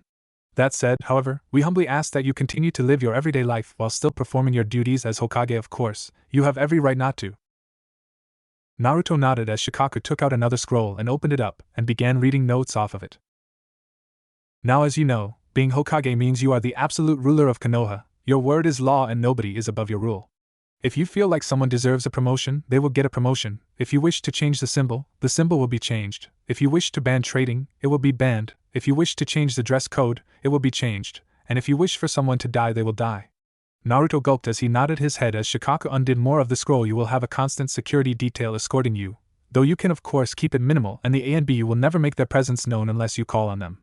The head of the clans are no different than anyone else, they are not above you, and should you feel that one is acting out of line, a team of Jonin will be sent to deal with them. Naruto felt more sweat fall down his face as he nodded, realizing how terrible it could be if the wrong person became Hokage. Finally, you will have many things to make decisions on, though of course, you can give the duty to someone else if you wish. You will also never be removed from power unless it's because of death or resignation, and should it be by resignation, you shall continue to live your life in luxury and be well protected. Shikaku folded the scroll back up afterward as he placed it back into his vest as Naruto processed all of the information given to him. Any questions? Just one. Will I be allowed out of the village? While we strongly discourage it, we can't stop you. As I mentioned, you are the ruler of this village, and no one can stop you from doing anything you want. The law doesn't apply to you, there are no rules. Naruto gulped once again as he sat back in his seat as he looked outside and saw the sun shining on all the buildings as the carriage slowly moved past them all. Naruto kept watching the buildings slowly go by before he looked at Kakashi. Kakashi-sensei, I guess this means we won't be able to train anymore, huh? Well, there isn't any rule against it, although that jutsu I was telling you about. You can order me just to teach it to you if you want. No, I want to earn it. I may have achieved my dream, but I can't stop now. I'm going to get a new dream, and it will be even bigger and better. Naruto gripped his seat as determination filled his eyes, making Kakashi smile. The chariot continued as the three inside went quiet, questions filling all of their minds as the sun got higher and higher, as all the Jonin walking alongside the chariot kept watch over everything. As the chariot approached the tower, many of the Chunin who were assigned to guard immediately tensed up a little as they saw the chariot pull in. They didn't know who it was, all they knew was that the Hokage was in that chariot, and they knew to show proper respect. Iruka was one of the Chunin as a part of him tightened up as the chariot got closer and closer to the tower until it finally came to a stop, just a few feet away from him. The doors opened as sweat rolled down his face. Shikaku and Kakashi both exited the chariot first, and each of them took a side right beside the door to the inside of the chariot as all of the Chunin and even the Jonin watched the chariot, awaiting their next leader. Iruka kept his eyes trained on the chariot, and soon it shook as a hooded figure descended the steps. Indeed, to prevent the news from spreading, the next Hokage had been cloaked in a black cloak and had their face covered with an old Anbu mask. The masked Hokage looked around as none of the Jonin with the chariot moved, their eyes still watching every corner around. However, as soon as the Hokage began walking towards the tower, they all started walking in unison, surrounding the Hokage like a barrier to prevent anyone from getting close and seeing him. As they got closer to him, Iruka straightened up and placed his fist over his heart to salute the Hokage as the Jonin all lined up beside the door like an alleyway as the masked Hokage walked in between them and entered into the tower, making Iruka sweat drop when they walked by him. Iruka did notice that the new Hokage seemed to be short, but he brushed it aside as being a genjutsu used to fool everyone even more. Once the Hokage was through the door, all of the Jonin with him lined up and entered into the tower, with the door closing right behind them as Iruka heard the door lock, as his heart was practically beating out of his chest from nervousness. After a few moments, he realized that he had kept a breath in, and let it out as soon as he noticed while sweat poured down his face, his heart still beating uncontrollably. The only thoughts entering into his mind were that he had to get serious now, as his new leader was inside of the building he was guarding, and he had to give his life to protect him. Once he was inside of the tower, Naruto stopped walking as Shikaku went to the wall, and hit a hidden panel as the floor started to move and revealed a staircase heading down. All of the Jonin headed down while Kakashi and Shikaku got on each side of Naruto as Shikaku spoke. We're going to take a left at the bottom and enter into the door. Inside is the dressing room where we'll get you into your robes. Naruto just nodded, having been told not to speak until they were in the hidden passage as they began the walk down the steps, Shikaku and Kakashi staying with him stride for stride until they reached the bottom as the floor closed back up as the trio took a left and finally entered into the dressing room. Once inside, Naruto let out a sigh as he took off his mask and black cloak and placed it on a chair inside, while Shikaku and Kakashi both waited for him. Man, walking past Iruka-sensei and not saying anything to him wasn't easy. Shikaku gave a smile as he walked over and placed a hand on Naruto's shoulder. Well, in just a couple of weeks you'll be able to talk to him all you want about your new position. Now I have to head on to the ceremony room and give the opening remarks. During that time, Kakashi will help you get into your robes. Near the end of my speech, one of the Jonin will come and tell you to come on, and you will then proceed to the door on the right of the staircase and wait until I introduce you. Afterward, you will walk down the aisle and to the front where I will deem you the 5th Hokage and place the hat on you. Any questions? Do I have to say anything? Only if you want to, otherwise I'll give the ending remarks with you right beside me and then we'll head on up to the office and get started. Naruto nodded as Shikaku gave a smile before he walked to the door and pointed at Kakashi. Well, Kakashi, see you at the ceremony? Yeah, see you there. Silence came over the two after the door was shut, as Kakashi and Naruto stood in the room together, either one moving as time ticked on and on. So how long do you think it will be until I'm called for? Well, Shikaku figured you might have some nerves, so he's going to try to stretch it out for about an hour. His remarks will consist of a brief history of all the Hokages before you, and then he'll start explaining your life story to everyone, even if all the Jonin and clan's leaders already know the truth. The truth? Naruto gave Kakashi a questioning look as he shrugged and leaned against the wall. Since you're now Hokage, you're going to find out sooner or later. However, someone specifically requested to tell you, so I'll keep quiet about it for now. Unless you want me to go ahead and tell you, Naruto. No, if someone wants to tell me, I'm sure it's for a reason that it's them. Naruto went quiet again as he looked around the dressing room. It wasn't grand or anything, consisting of a few chairs, a large mirror, and makeup set on the front table should he choose to wear any. However, what caught Naruto's eye was the robes hanging right beside the mirror. Naruto gulped as he felt his heart trying to beat right out of his chest as he walked towards them. Once he was just a few feet from them, he reached out and touched them, the pure silk easily being felt. They were specifically made for you. Had the best designers in the village work on that for hours to make sure it was perfect. Naruto looked back at Kakashi and nodded as he kept running his hand over the robes. The robes were exquisite, being white that reached down to his feet with a red keffiyeh that covered the chest and back with the symbol of Konoha on both sides and the kanji for Hokage under it. Naruto kept staring at them until he finally spoke after seemingly becoming lost in their sight. This is real. I am Hokage. Yeah, you finally achieved your dream, Naruto. Naruto kept looking at the robes before his hand dropped to the side as he looked back at Kakashi with a lost look. Am I ready though? I'm sure there were more qualified candidates, right? In terms of pure skill, most certainly.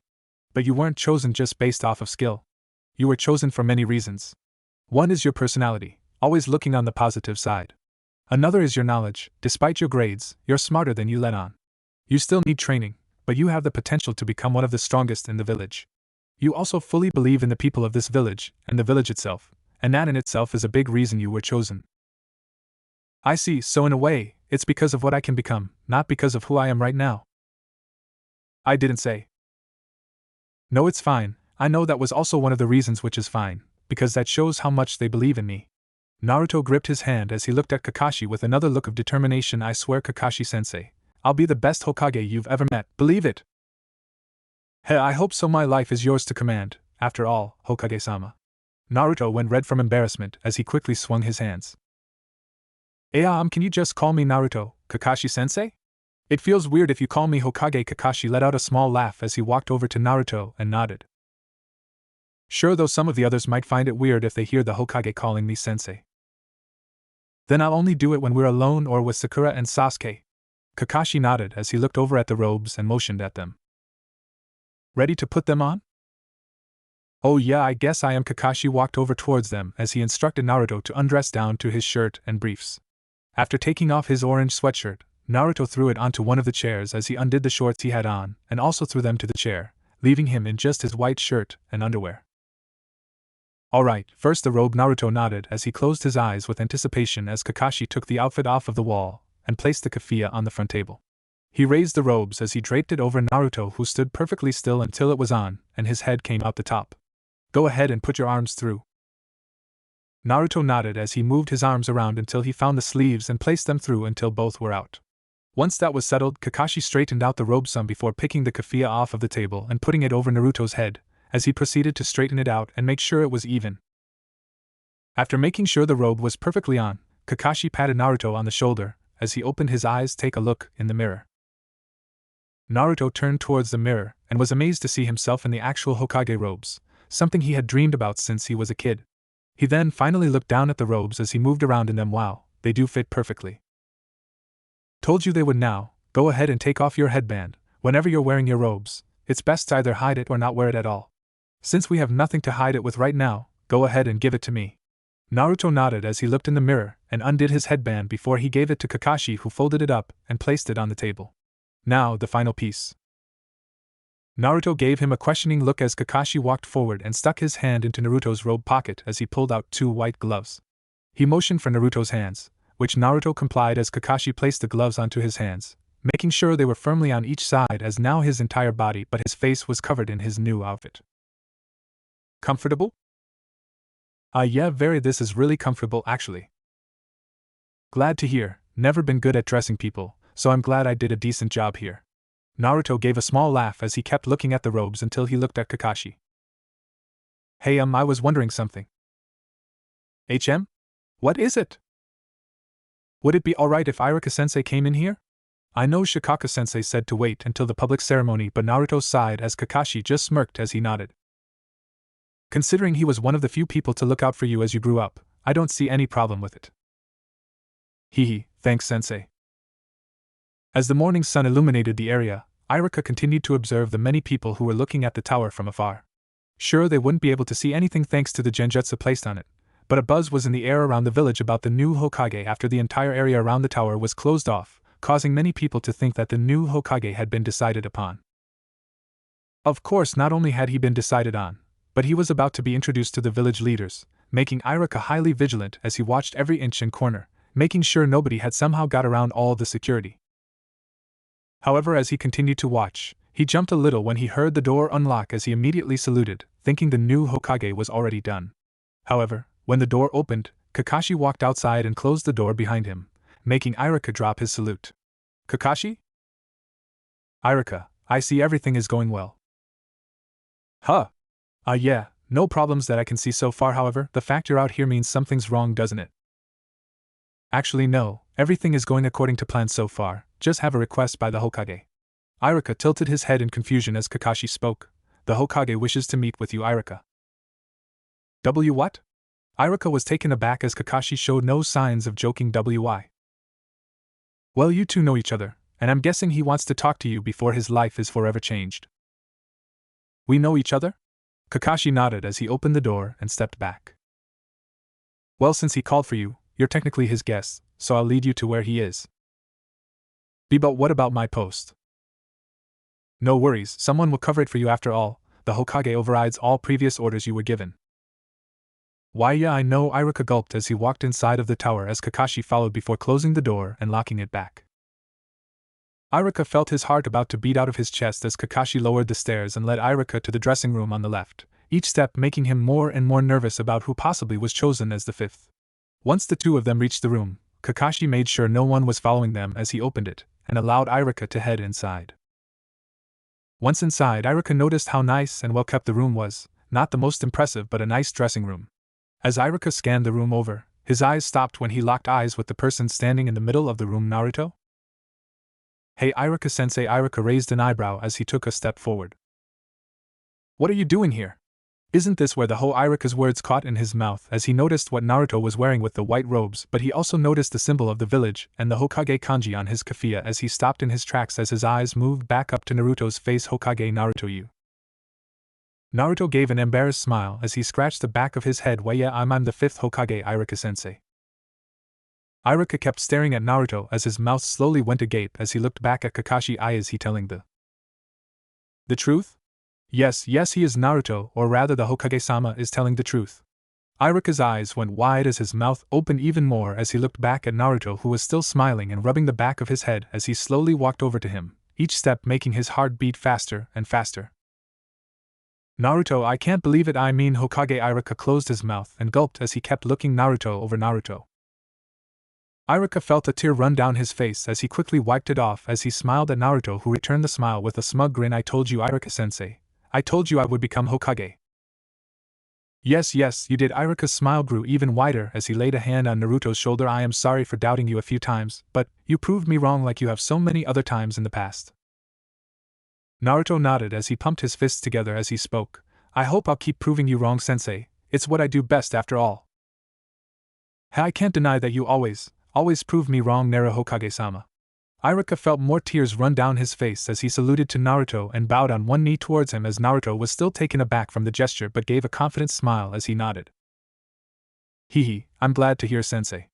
Iruka wiped away more tears as he stood back up with a smile that a father might use when he was more than proud of his son, although a kind of like with Kakashi-sensei. Can you still call me Naruto?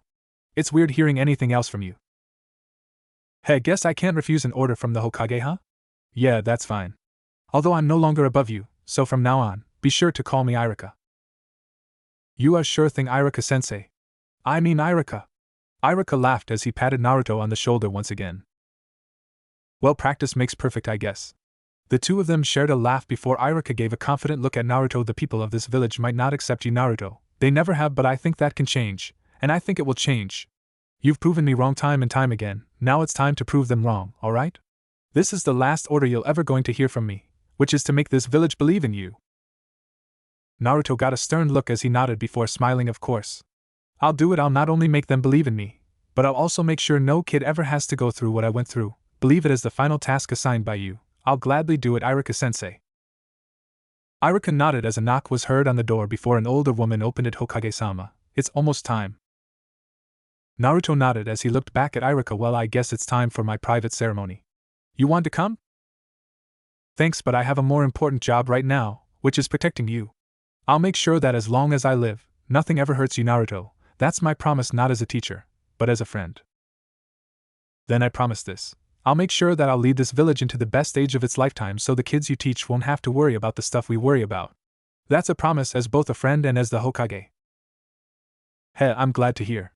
Naruto nodded as Iruka and him shared a quick hug before he walked over to Kakashi and nodded as Naruto left the room with the older lady as Kakashi looked at Iruka. I'll give you credit. You believed in him when no one else did, Iruka. All I can say is thank you. Iruka looked surprised for a moment before he smiled and nodded. Well, I'm his bodyguard until he says I'm not anymore, so I need to head on. Might want to hurry back to your shift before the other Chunin finds out. Hehe, right. Kakashi left the room as Iruka stood in the middle of it as more tears ran down his face as he clenched his hand. Naruto, never lose that spirit of yours. Naruto followed the old lady down the hallway with Kakashi close behind as sweat rolled down his face. Whether it was because of the moment, or because how hot the hall was wasn't entirely known, though if one had to guess it was because of both.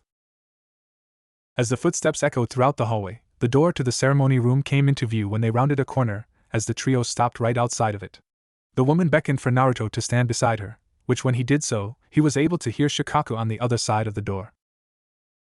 I say this because we are at a defining moment in our history. We have concealed the truth, and we have made Hokage-sama's life hell because of it, yet what has he done? He has continued to love the people of this village, and every day he trains so he can be strong enough to protect them. I don't know how many other people would be willing to do that if they went through the hell he's been through. Naruto gulped as he heard that phrase again. About hiding the truth, he still didn't know what the village had been hiding, yet it scared him a little. Yet, he had long chosen not to hold a grudge against the village. Of course, Jiraiya played a significant role in that decision. Naruto felt a pat on his back from Kakashi before he had walked over to the door with the old woman, each of them grabbing one of the handles as they faced each other as Naruto's heart began to beat right out of his chest. I want to end my speech with this: don't judge him because of lies that have been spread, or some of the childish things he did in the past. He risked his life to save this village during Orochimaru's attacks despite just going through a grueling match in the Chunin exams. I ask that everyone here will support him, and help this village grow. Now I ask for everyone to stand and salute, as I introduce to you the 5th Hokage of Konoha, Naruto Uzumaki. Naruto immediately heard the sound of drums as Kakashi and the old woman nodded as they pushed the doors open, revealing a medium-sized room with a giant flag on the back wall with the crest of the village. A grand stage in the middle with pews rounding out the sides, each one having the village symbol inscribed on it. When the doors opened, several Jonin were positioned on the side with the flag of the village with drummers playing the village's anthem. Naruto gulped as he began walking forward. Each time he passed a pair of Jonin holding flags, they lowered them out of respect for him. As Naruto walked, he looked around, saw all the dominant clan's heads facing him with their fists over their chests, none of them showing any emotion but respect towards him. As Naruto walked, he saw that the very front pew only had one person sitting on it, and was shocked to see Jiraiya, who was saluting like the rest, yet he had a smile on his face, and when Naruto's eyes met his, Naruto swore he saw a tear on Jiraiya's face, though after one of the flags was lowered obstructing it for just a moment, it was gone when he passed by the flag. The two looked at each other for just a moment before Naruto gave a smile and nod to him before he looked back towards the front where Shikaku and the other members of the Jonin Council were standing as they saluted him. Naruto stopped right before the stairs as he let out one long sigh as he began walking up them before he stopped right in front of Shikaku, as the drummers played out the rest of the anthem before finally finishing up as Shikaku lowered his fist and motioned Naruto to his stand on his right as he got back in front of the podium. Ladies and gentlemen, it is my high honor to officially complete Naruto-sama's appointment as Hokage as I bestow upon him the sacred hat that has been passed down from the very first. One of the Jonin off to the side brought the hat over as it rested on a pillow as Shikaku picked it up and looked at Naruto, butterflies ravaging his stomach when he saw the hat. Naruto Uzumaki, by appointment of the Fire Daimyo, and as approved by the Jonin Council, you are hereby deemed the 5th Hokage of Konoha. Shikaku took the hat and placed it on top of Naruto's head as everyone in the room immediately kneeled towards him as Shikaku spoke once more. From this day forth, we are yours to serve, and just like in Naruto's room, the entire audience said in unison, Hokage-sama. Naruto's breath caught in his throat as he looked across everyone in awe, the moment still not fully hitting him until everyone stood back up still saluting as Shikaku motioned for the podium, as if to ask if Naruto wished to speak. After thinking for a moment, Naruto nodded as Shikaku bowed and stepped back as Naruto got in front of the podium and looked across everyone, the weight on his shoulders growing heavier. I didn't have a speech prepared beforehand. After all, just 2 hours ago I was dreaming about ramen, hehe. Naruto gave a small laugh. Some of the clansmen shared the laugh, though most just smiled at him as he continued. But to say this is an honor would be an understatement. Ever since I was a child, I have dreamt of becoming Hokage, and I always used that as motivation to keep moving forward. Of course, that wasn't the only reason I was able to move forward. People like Iruka, Kakashi and Jiraiya was also a big reason. Naruto looked over at Jiraiya as the two of them shared a smile, but I know that the real fight starts here. This village was just involved in one of the worst attacks we have ever seen, and many people lost their lives or at the very least lost loved ones. One of my teammates and friends, you all know him as Sasuke Uchiha, is currently still in a coma because of that attack. One of my first duties as Hokage is not only to help this village rebuild, but also to hunt down and kill Orochimaru, for not only that vile attack but also because he killed a great man in the 3rd Hokage.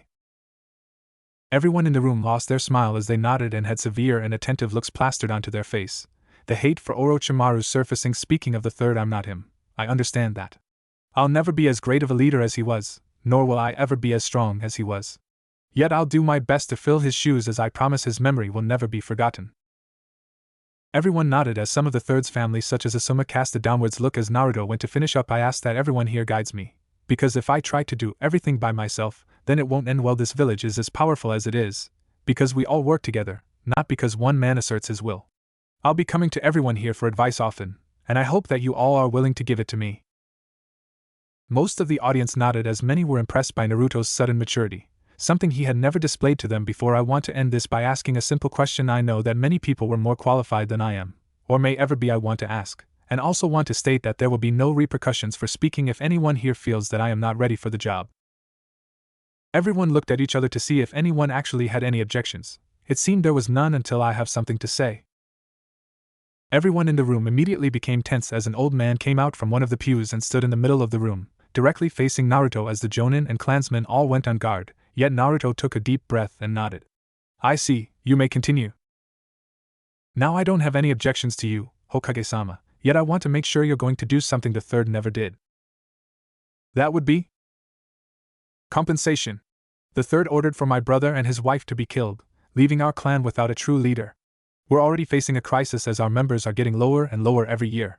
Everyone in the room glared at the man as Naruto kept his poker face on. May I ask who you are and what clan you represent? My name is Unkai Kurama from the Kurama clan. Shikaku went over to Naruto to tell him who they were. But the clan that specializes in genjutsu, correct? Shikaku was surprised Naruto knew who they were, yet he saw Jiraiya nodding in approval, making him realize who Naruto learned that from. As expected of the Hokage, then you know that the 3rd ordered for my brother and his wife to be killed in a house fire, correct? Naruto kept looking over the man as he gave a sigh and swung his head. I'm afraid I don't know any details concerning that event. Well, it happened, I know that for a fact, and I believe my clan deserves compensation. Unkai, tell me something, are you the head of your clan? Huh. No, I'm a part of the branch family.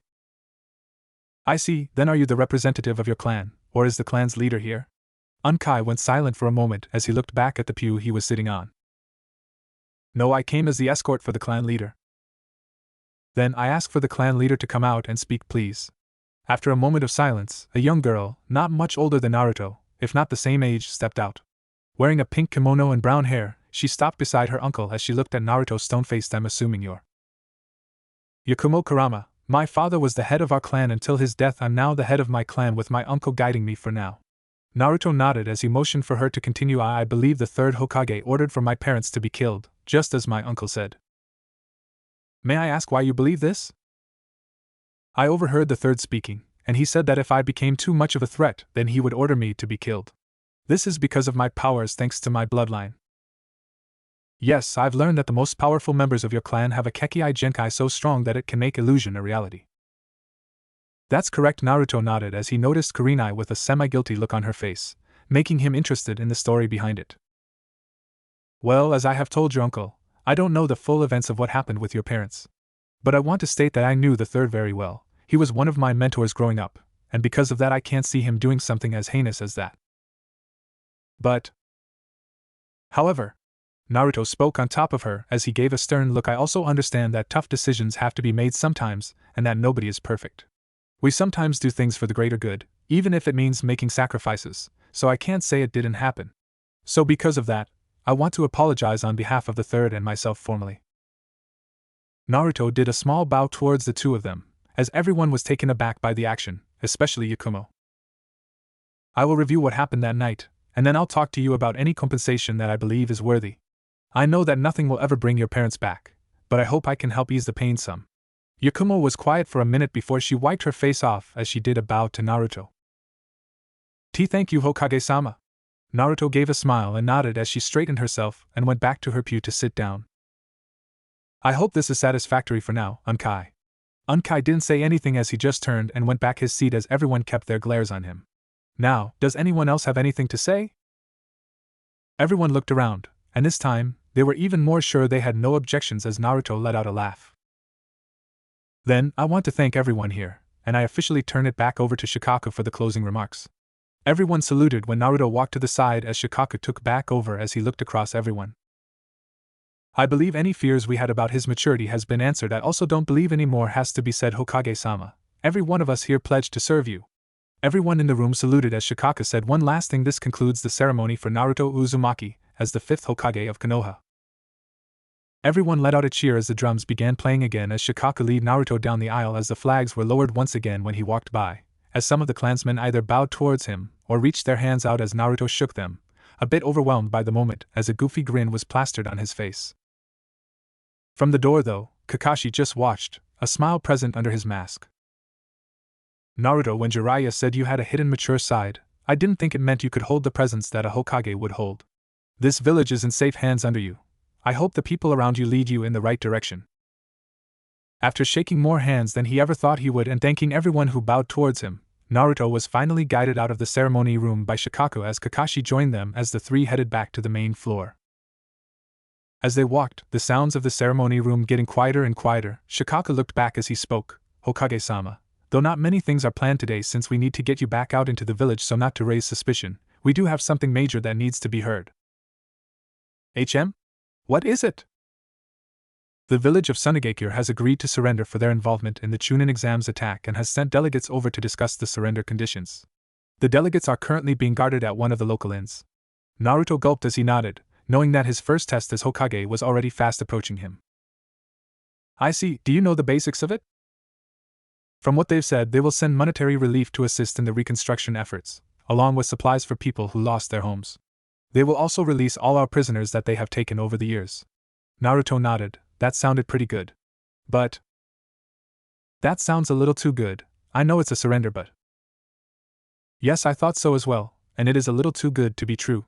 They are also requesting we release all of their prisoners as well, and also wish for us not to send any units out to kill the trio of Gaara, Kankuro, and Tamari. Naruto clenched his hands when he heard the names before releasing them as he let out a sigh. Well, it seems it won't be as easy of a negotiation as it initially sounded like. Shikaku and Kakashi both eyed each other as they kept walking up more and more stairs, the servants not being allowed to leave their rooms so as not to find out who the new Hokage was quite yet. Finally, they reached the top floor as they stopped right before the Hokage's office as Naruto took a deep breath, having been in the room many times. Yet Hokage-sama, this is your office. Shikaku spoke as he opened the door, revealing the same office Naruto had been in so many times. Yet despite being the same room, Naruto felt like a stranger in the room as he walked in and looked around, all of the personal items of the third already taken down. The room is rather simplistic right now. As soon as the public ceremony has finished, we will begin decorating it with your own belongings. Naruto just nodded as he walked over to the desk and looked at it, a small nostalgic smile gracing his lips as he rubbed the top of it before he walked around and pulled the chair out.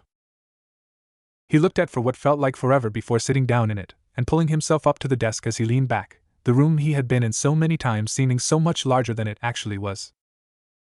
Kakashi and Shikaku stood in front of the desk unmoving as Naruto kept looking everything over before sighing as he looked at Kakashi. I have a lot to do, but I guess I can't do it all at once, huh? Well, you can if you wish, but the Jonin Council believes it would be best for you to do a few tasks each morning before returning to the village, so nobody suspects you. It's your choice, of course. No, if that's what the Jonin Council believes is best, how can I argue with them? Naruto gave a small laugh as he sat up in the chair. So, other than the surrender discussions, what other urgent things need to be attended to? Well, plenty of little paperwork needs to be done, but it's not urgent. I would say the most urgent thing is the slow recovery effort by the village. The citizens were not trained for construction, and as such the repairs are slow and the job isn't exactly satisfactory, to say the least. Naruto listened to Shikaku's words as he nodded. Can we hire anybody?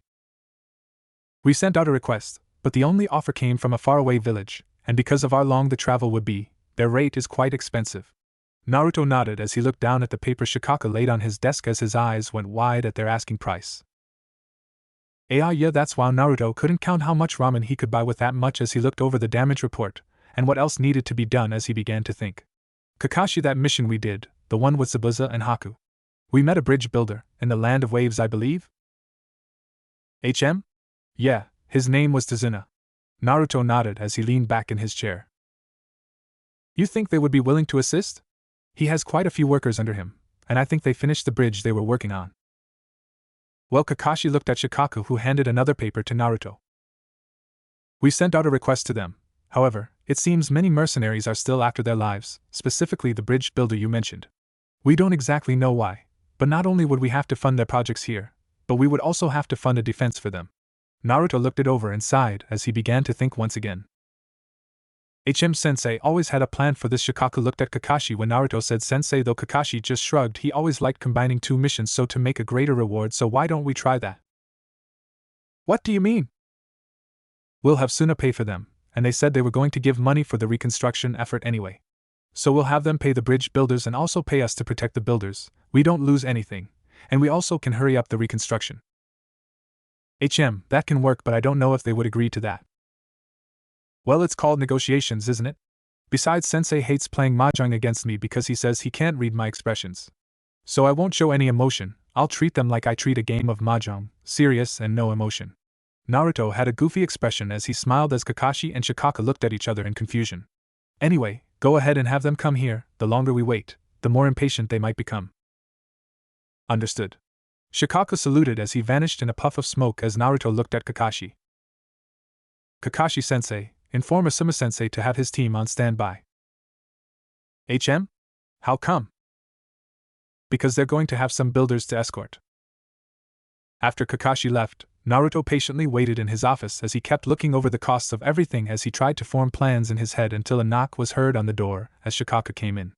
Hokage-sama, the delegates from Sunagakure. Naruto nodded. He placed the papers down as he folded his hands as Shikaku led the delegates inside. The two delegates walked inside, and when they locked eyes with Naruto, all three of them narrowed their eyes as the man spoke. Why you?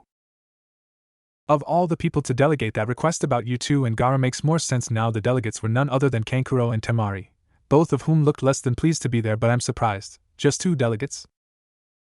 TCH, the village council is trying to frame this on Orochimaru and us, so this is our punishment, to surrender ourselves. Naruto nodded as Tamari spoke in a harsh tone as her and Kankuro sat down on the seats in front of the desk, but to think that the one who defeated Gaara was the Hokage in waiting, I guess it makes a bit more sense now. Hey, trust me, it was a surprise to us all. Naruto gave a small laugh to lighten the mood, but after seeing the two sand ninjas stay stone-faced, he lost his smile as he looked down at the surrender request. Now a few things on here need to be changed. What a surprise, you want more? You are the one surrendering, don't forget that. Tamari gave another whatever face while Kankuro gripped onto his pants. Regarding the aid to our village, I wish to change this. What, don't want our help with it? On the contrary, I offer a compromise. You see, our village was not equipped to build and repair large amounts of damage. We have often relied on outside groups to do that. However, this is the biggest attack on our village in years, and so the prices for such an outsider is quite high. Your point? My point is this. We have a group of constructors from the Land of Waves who are willing to come here and repair everything. They are cheaper than anybody else, yet the leader of their group is sought after by many mercenaries, and because of this, they cannot safely make it here. I'm offering that instead of paying us outright, you owe a one-time payment for their protection and then a monthly fee for their work here. While long-term this will cost you more money, your village is facing a financial crisis right now, right? The two of them didn't say anything, yet Naruto could read on their faces that he was right. Well, this will allow you to save money in the short term and only give out smaller amounts of cash per month instead of one big payment all at once. I believe this is fair for both sides? The two of them looked at each other and whispered a few things as Kankuro spoke. Only if. No. Naruto cut the both of them off as he looked across both of their faces. I'm offering to not devastate your economy all at once. After all, if the village had an economic crisis right now, while not having a Kage, it sounds like civil war to me. The two of them glared at Naruto before they whispered to each other again as Kankuro sighed as he spoke. Fine, we'll accept that. Naruto smiled as the old woman from the ceremony, who had accompanied the delegates, began writing up a new surrender agreement. Now on to the next topic. As for supplies, this is not a high enough number to make an impact. That's. Of course we need more, but I understand that supplies such as food and water are not easy to give away, even in a surrender agreement. So I offer another compromise to this. Naruto pulled out a document and laid it on his desk. This is the current trade agreement between our two villages. It's outdated, to say the least, as the materials in it are no longer needed by either village. I'm willing to start a new trade agreement between our villages, where you will send food and water every week, and in exchange, we will remove all tax tariffs on our products for you. Tax tariffs?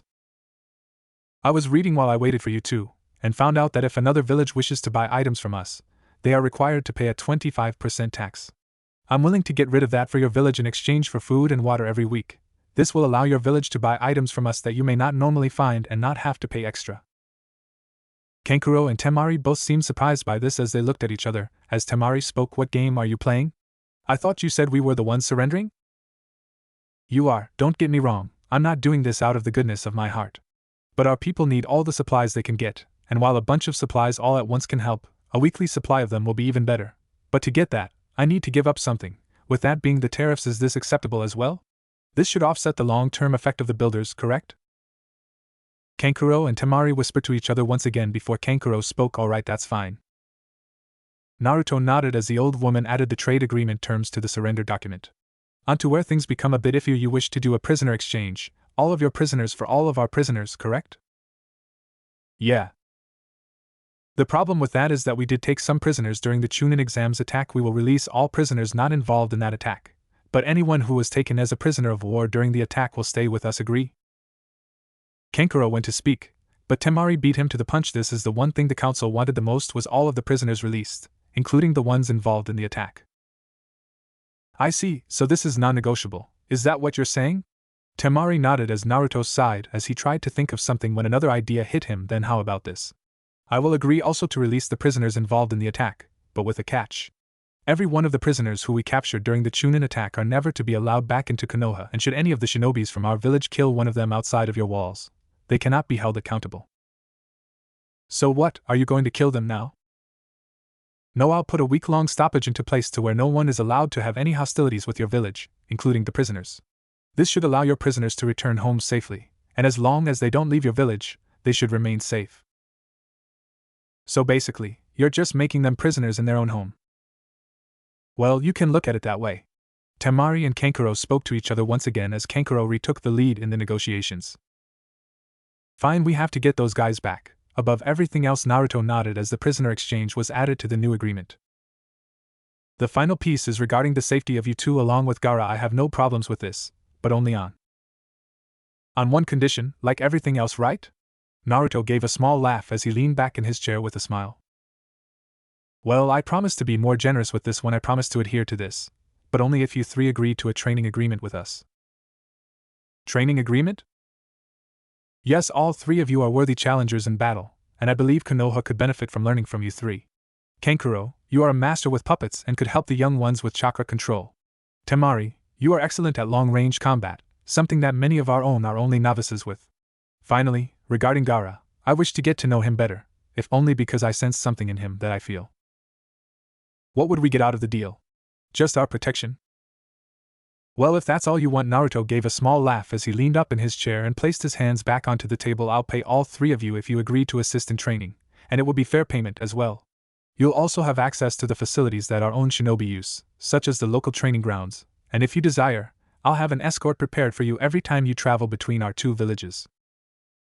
Kankuro and Tamari both seemed surprised at the deal as they talked to each other far longer than any of the other subjects, as Kankuro spoke one last time. Alright, we'll do it. Excellent. The old woman finished up writing out the new surrender agreement as she handed it to Naruto, who looked it over and smiled as he handed it to Kankuro. I'll allow the two of you read it over before I sign it, in case you have a change of heart.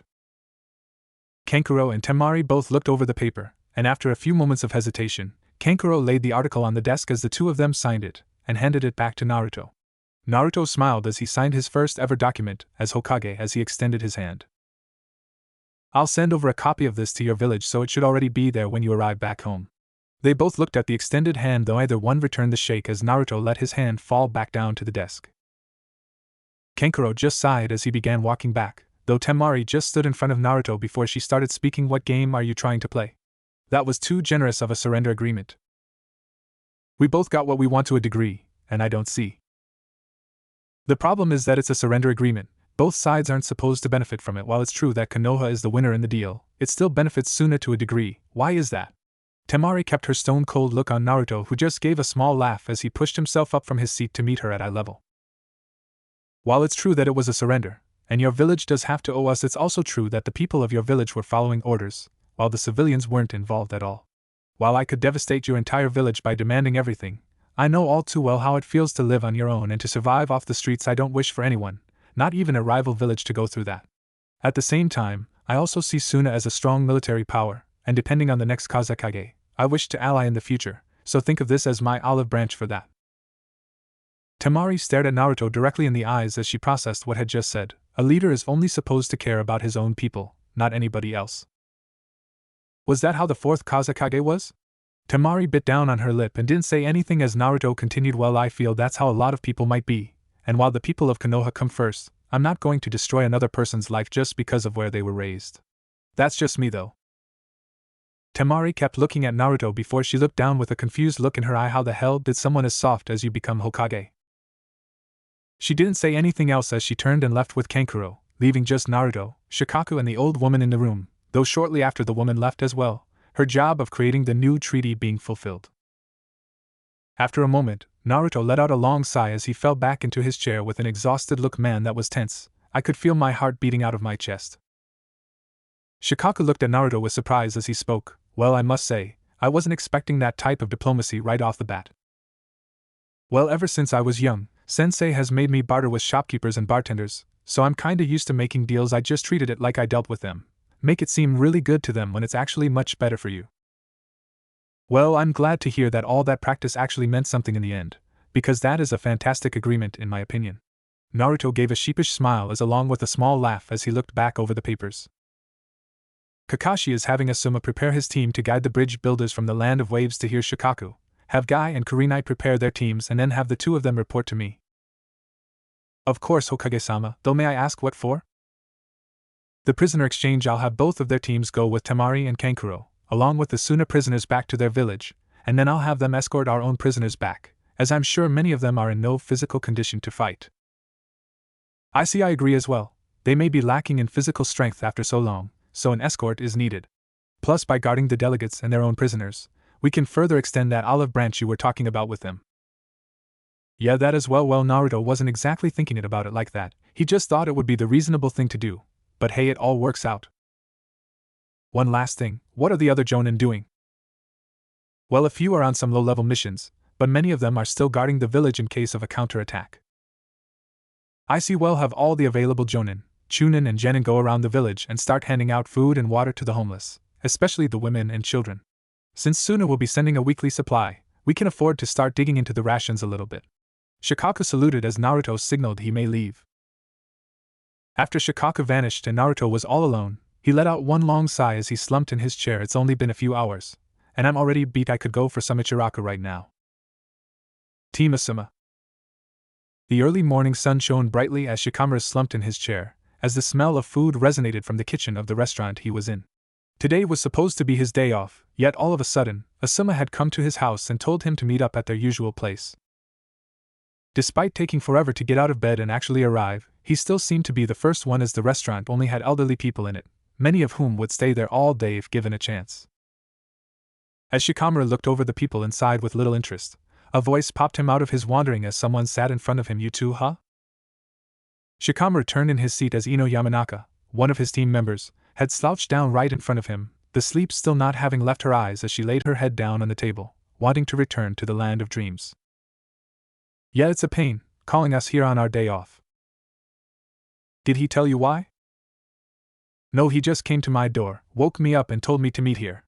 Before I could ask any questions, he left rather quickly. Same, I was sleeping so well too after he woke me up, it took forever for me to do my hair and get ready. Ino and Shikamaru both sighed as they stayed slumped in their chairs, the smell of food getting closer and closer, until... Morning, guys. They both opened their eyes and looked as Choji Akimichi, the last member of their team, sat down at their table with a plate full of food as he began chowing down. Choji, I'm surprised you're so awake. Well, I wasn't really sleeping anyway. Dad was gone all night as he said he had something to take care of. So I was pretty bored and spent most of the night training, along with my favorite midnight snack. Your dad was gone to Choji? Ino pulled her head up as she looked at Choji, who nodded as he kept eating. He say where he was going? Nope. Just said something about a big thing that was happening and that it would take all night. Have no idea what it was for. Same goes for me. Shikamaru spoke as he stretched out and basically laid across the seat as his teammates eyed him. I was planning on going around with my dad last night when he suddenly said that the Jonin Council had an important mission to carry out, and he would be gone all night. That's weird. I know that your dad along with Choji's are on the Jonin Council, but mine isn't. I wonder what he was doing? Munch, maybe it had to do with the new Hokage? Munch. New Hokage? Oh yes, Sakura was asking me about that yesterday, and Dad also mentioned it. Mentioned what? What's this about a new Hokage? Ino perked her head up as Shikamaru let out a sigh as he began to speak. Apparently the Jonin Council approved the 5th Hokage yesterday morning. I have no idea who it is, but Sakura thinks it could be Gai-sensei since Kakashi-sensei wasn't allowed to vote apparently. Does that mean we have a new Hokage now? Well, from what I read, if they were approved yesterday morning, then sometime yesterday they would have had a private ceremony for him and allow him to work in the shadows until his public announcement, so the chances of our dads attending that this morning is high, I would say. A new Hokage, huh? I wonder who it could be. Maybe it's Munch Gai-sensei *, Munch *, like Sakura said *, Munch star. I don't know, Gai-sensei has always come off as a goofball to me, and don't even get me started on him and Lee. It has to be someone strong, and maybe mysterious. Oh, they have to be charismatic and good-looking as well.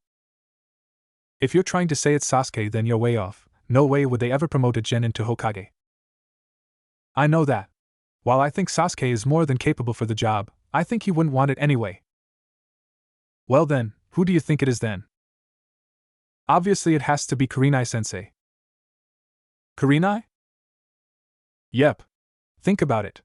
She's very mysterious, not revealing her true side to anybody. She's very easy to talk to and gets along with everyone, and almost every guy says she's one of the best-looking women in the village and she's powerful. My only question to that is why they would forbid Kakashi from voting?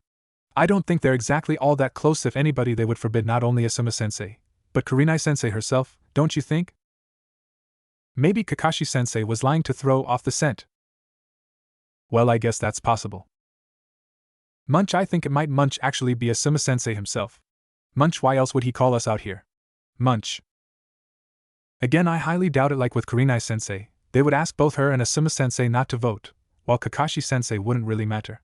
Also, if he was calling us out to tell us he had become Hokage, I doubt it would be in such a public place. It would make more sense to tell us somewhere private. Well, fine, Mr. Know-It-All. Who do you think the fifth is? Ino glared at Shikamaru, who just shrugged as he looked up at the ceiling. Who knows? They might not even be someone currently in the village. After all, they could choose either Jiraiya-sama or Tsunade-sama for the job. Well, they would be more than qualified. Shikamaru let out a long breath as the three of them continued to debate who they thought the new Hokage was when finally a fourth figure arrived. Glad to see everyone here. The trio looked at the new figure as Shikamaru said in a casual voice. You're late like always, Asuma-sensei. The fourth figure was indeed Asuma as he gave an awkward chuckle. Well, I had a few things to take care of, so sorry about that. Sensei, why do we have to meet up on our day off? Asuma looked at Ino as he gave a smile towards her. Because we've been assigned a mission, that's why. A mission? Is it so important that we couldn't wait until tomorrow? Well, considering that it came from the Hokage-sama, then yes, I would say it's quite important. The three of them immediately perked up as Asuma kept his smile towards them. The Hokage, you mean the new one? Well, unless my dad can issue orders from the grave, then yes, I mean the fifth Hokage. Who is it? Is it Kurenai-sensei? Asuma raised an eyebrow as he swung his head. Kurenai? No, it's not. Then is it Munch, you Asuma-sensei? Munch star. No, it's not me. Is it one of the legendary Sannin? No, it's look, I can't tell you who it is until you found out like the rest of the village during the public ceremony unless the Hokage specifically says he wants you guys to know. The trio just sighed as they sat back as Shikamaru looked up at Asuma. So what's the mission? Well, that's the thing, he wanted me to have you guys get prepared and then go find out about the mission. He? So it's not Kurenai-sensei or Tsunade-sama? Asuma internally facepalmed as he continued on. Again, I'm not going to say anything, but anyway, we're going to head on over to the Hokage's tower. Of course you three won't be allowed to meet with the fifth, so you'll have to wait outside. Well, better than falling asleep in this booth, I guess. Man, what a drag. Munch, can I get seconds first? Munch. As Asuma and his team walked to the Hokage tower, Shikamaru noticed how the closer they got, less and less civilians were seen, and more Jonin were present, until it was nothing but Jonin and Chunin guarding the area. Once they arrived at the tower, 2 guards were standing at the front gate as Asuma looked at them. While I'll head on in and get the mission details, you 3 stay here and wait for me. The 3 of them nodded as Asuma turned and headed inside, the guards keeping their eyes on the 3 genins as they walked over and sat down on a bench directly facing the tower. Ugh, this sucks. Not only do we have to do a mission on our day off, but we don't even get to know who's ordering us around. Trust me, I'm no fan of it either, but if it's important enough for the Hokage to issue it and not the retired ninja council, then it must be pretty important. Still, Shikamaru, couldn't he have picked some other team? Quit complaining. For all we know, every team has been assigned a mission, and we may have gotten the easiest one. Ino went to protest, but after thinking over his words, she just slumped on the bench as the only noise were the birds and Choji's eating. As minutes passed, the silence was interrupted by Choji himself. I think Asuma-sensei just arrived in the Hokage's room. Huh? What makes you say that? Choji pointed upwards as Shikamaru trailed his arm as it pointed towards the windows on the top. I saw the Hokage's cloak move just now. His cloak? Shikamaru squinted as he looked up and was surprised as he saw a white fabric resting on the armchair. I guess this is our first view of the fifth.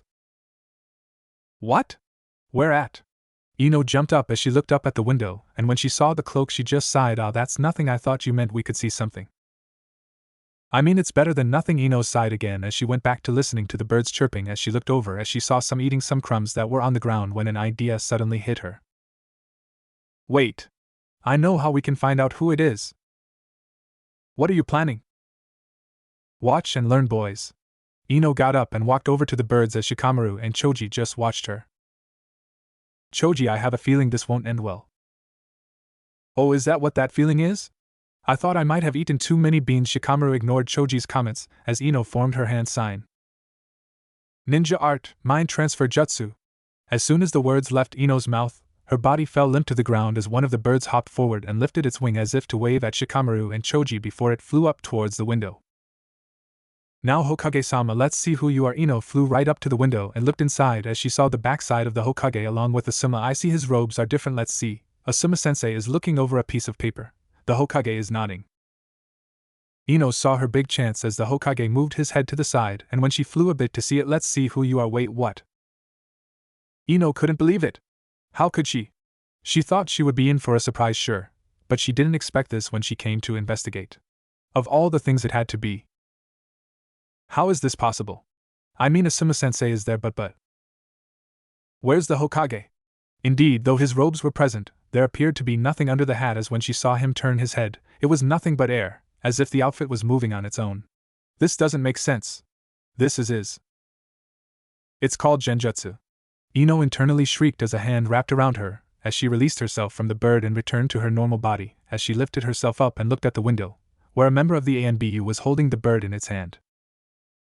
After releasing the bird, the agent vanished, only to reappear right in front of her, as she backed up towards Shikamaru and Choji until her back was facing the bench as the agent crossed his arms. I am sorry. Stop, I know you were trying to see who Hokage-sama is, but didn't your sensei tell you to wait down here until he gets back? Not only is disobeying him punishable, but you were technically trespassing on unauthorized land. Until the public ceremony, nobody under the rank of Jonin is allowed inside of the gates, unless permitted by the Hokage himself, understand? Ino just nodded as the ANBU looked at Shikamaru and Choji. Goes for you two as well, understand? The two of them also just nodded as the agent seemed alright with the non-talkative response as he vanished, leaving the three of them alone.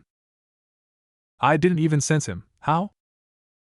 Well, they are a part of the ANBU for a reason, not just any section of the ANBU either, but the ones guarding the Hokage. Shikamaru yawned, speaking as he closed his eyes. But yeah, I figured it wouldn't be that easy. Munch, Ino wants some, munch star. Offering Ino some of his snacks after seeing her so scared, she just gave a small smile and nodded as he poured some of it into her hand. As Asuma trekked up the stairs towards the Hokage's office, he tried to think of what type of mission he would be assigned. All he knew was that Kakashi had told him to get his team ready and then report to the Hokage's office afterward. Nothing more, nothing less. After finally reaching the top floor, Asuma knocked on the office door before opening it as he saw the fifth Hokage, Naruto Uzumaki, looking incredibly tired as he looked over some papers. You wish to see me, Hokage-sama? Naruto looked up and smiled at Asuma as he laid the paper he was reading over and down. Asuma, welcome. Hope your team didn't mind the early wake-up call? I'm sure they'll get over it soon enough. So, I was told by Kakashi that you have a mission prepared for us. Naruto nodded as he searched through the drawers on his desk before pulling out a folder, as he laid it on his desk. Yes, have you ever heard of the Land of Waves, Asuma? Of course, I've been there a few times myself, though it has been a while. I see, then that speeds up the process. I'm not sure if you are aware, but a while back, me and my team were sent on a mission to escort a builder to a bridge they were working on. What originally started off as a C rank mission quickly became an S rank one when we were involved in combat with the Mist Ninjas Zabuza and Haku.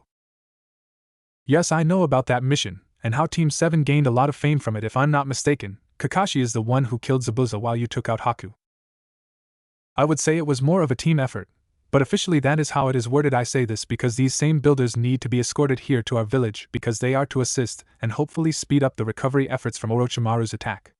Now at its core, this is a simple escort mission. However, I have been informed that the builders, specifically the main one Tazuna, have been targeted once again by mercenaries, though what for I do not know. Because of this, I believe that this mission should at the very least be considered B rank. While I'll gladly accept the mission, sir, wouldn't this be better suited for a team of at least Chunin? I only have Genin on my squad. Well, to be fair, the Chunin exams were left incomplete, and because of that, until we redo them, we cannot promote any Genin to Chunin. However, I was looking through the many files in my desk and found that the retired Ninja Council has already recommended Shikamaru for the rank of Chunin. I didn't know. Of course, it's just a recommendation, but I feel like his intellect and skills are worthy for at least consideration. I know he lost in the Chunin exams, but he did forfeit, something he chose over ending Tamari's life. I believe this is also something we should look for in a good leader. Asuma nodded as Naruto gave a smile as he opened up the folder. Long story short, I believe your team is qualified for this mission, as Ino and Choji can certainly put up a fight if nothing else. Now regarding all the information on the mission. Naruto picked up a piece of paper and handed it to Asuma. This contains all the information on the current political structure of the Land of Waves. At least this was the last report ever given to your father. I see. It should hopefully be mostly updated, though it may not be 100% accurate. I hope it will suffice. Asuma nodded as he continued to read over the report. While he did so, Naruto saw something out of the corner of his eye, and when he turned he saw a bird. A bird was flying right outside of his window and seemed to be staring at him. Could a bird stare at you? Naruto thought this over, but as soon as the bird saw him, it seemed to be flabbergasted, if a bird could be flabbergasted, that is, as it started to fly up and down, side to side, looking him over until an NBU agent suddenly appeared and caught it. Naruto was surprised as he didn't see any danger in the bird, but what surprised him even more was that the agent just released it soon afterward, as it just flew away as if nothing had happened before he vanished himself. That might have been the strangest thing Naruto had ever seen. As Naruto kept staring out the window, he heard Asuma place the paper back on the desk, which recaptured his attention. I read it over, and while the political landscape has seemed to change since I was there, the geography seems to be the same. Good, so you should have no problems getting there? None. Alright, awesome. Naruto gave a thumbs up to Asuma, who seemed surprised by the gesture, but he couldn't help but smile at Naruto, who immediately realized his semi-facade had vanished as he coughed into his hand and continued. Anyway, I'll send out the message to Tazuna, so he should be prepared by the time you arrive. Any questions? None, sir. Alright, Asuma, I hereby assign you and Team 10 to this B rank mission. Asuma saluted as he turned and left, as Naruto kept his smile the entire time, though as soon as Asuma left he slumped down in his chair and sighed. Man, I'm glad I've been reading over all the reports in this desk, otherwise I would be so lost right now. Not too long after the bird incident, Asuma walked out of the tower holding a mission scroll as Shikamaru opened his eye and looked at him. What type of mission is it? Well, it's our first B rank mission. B rank? Shikamaru was a bit surprised since that was usually reserved for Chunin, though Asuma just nodded. Yeah, it's an escort mission with a medium chance of engaging in battle. I see. Where are we going? To the Land of Waves. We are to escort a builder and his crew back to our village so he can begin helping in the reconstruction effort. Apparently, quite a few mercenaries have it out for the head builder, so we need to stay sharp. Any questions? None of the three said anything as they all stood up and side by side each other, their serious side starting to take over. Alright, head home and prepare for the trip and meet me at the gates in 1 hour. Team 10, head out. Team Guy. 1000, 1001, 1002. As the wind silently blew throughout the training field, the only sound that could be heard came from the Genin Rock Lee, who was currently doing his early morning routine that started around 4 in the morning and lasted all the way until lunchtime. As Lee kept his rhythmic pattern, he barely noticed the footsteps approaching him until the owner of said footsteps spoke. Early as usual, I see. After a few more push-ups, Lee stopped and stood up as he looked at the figure who had approached. 1010. Good morning. 1010 just nodded towards him as she leaned against one of the training posts as she saw Lee's uniform covered in dirt. Training today like usual. Of course. I'll never become stronger if I just rest at home all day. But I am surprised, you're usually not here until lunchtime. 1010 sighed as she shrugged. I was polishing my weapons when Guy-sensei suddenly knocked on my door and told me to report to the training ground, and he would meet us when Niji was informed. Lee nodded as he began to think.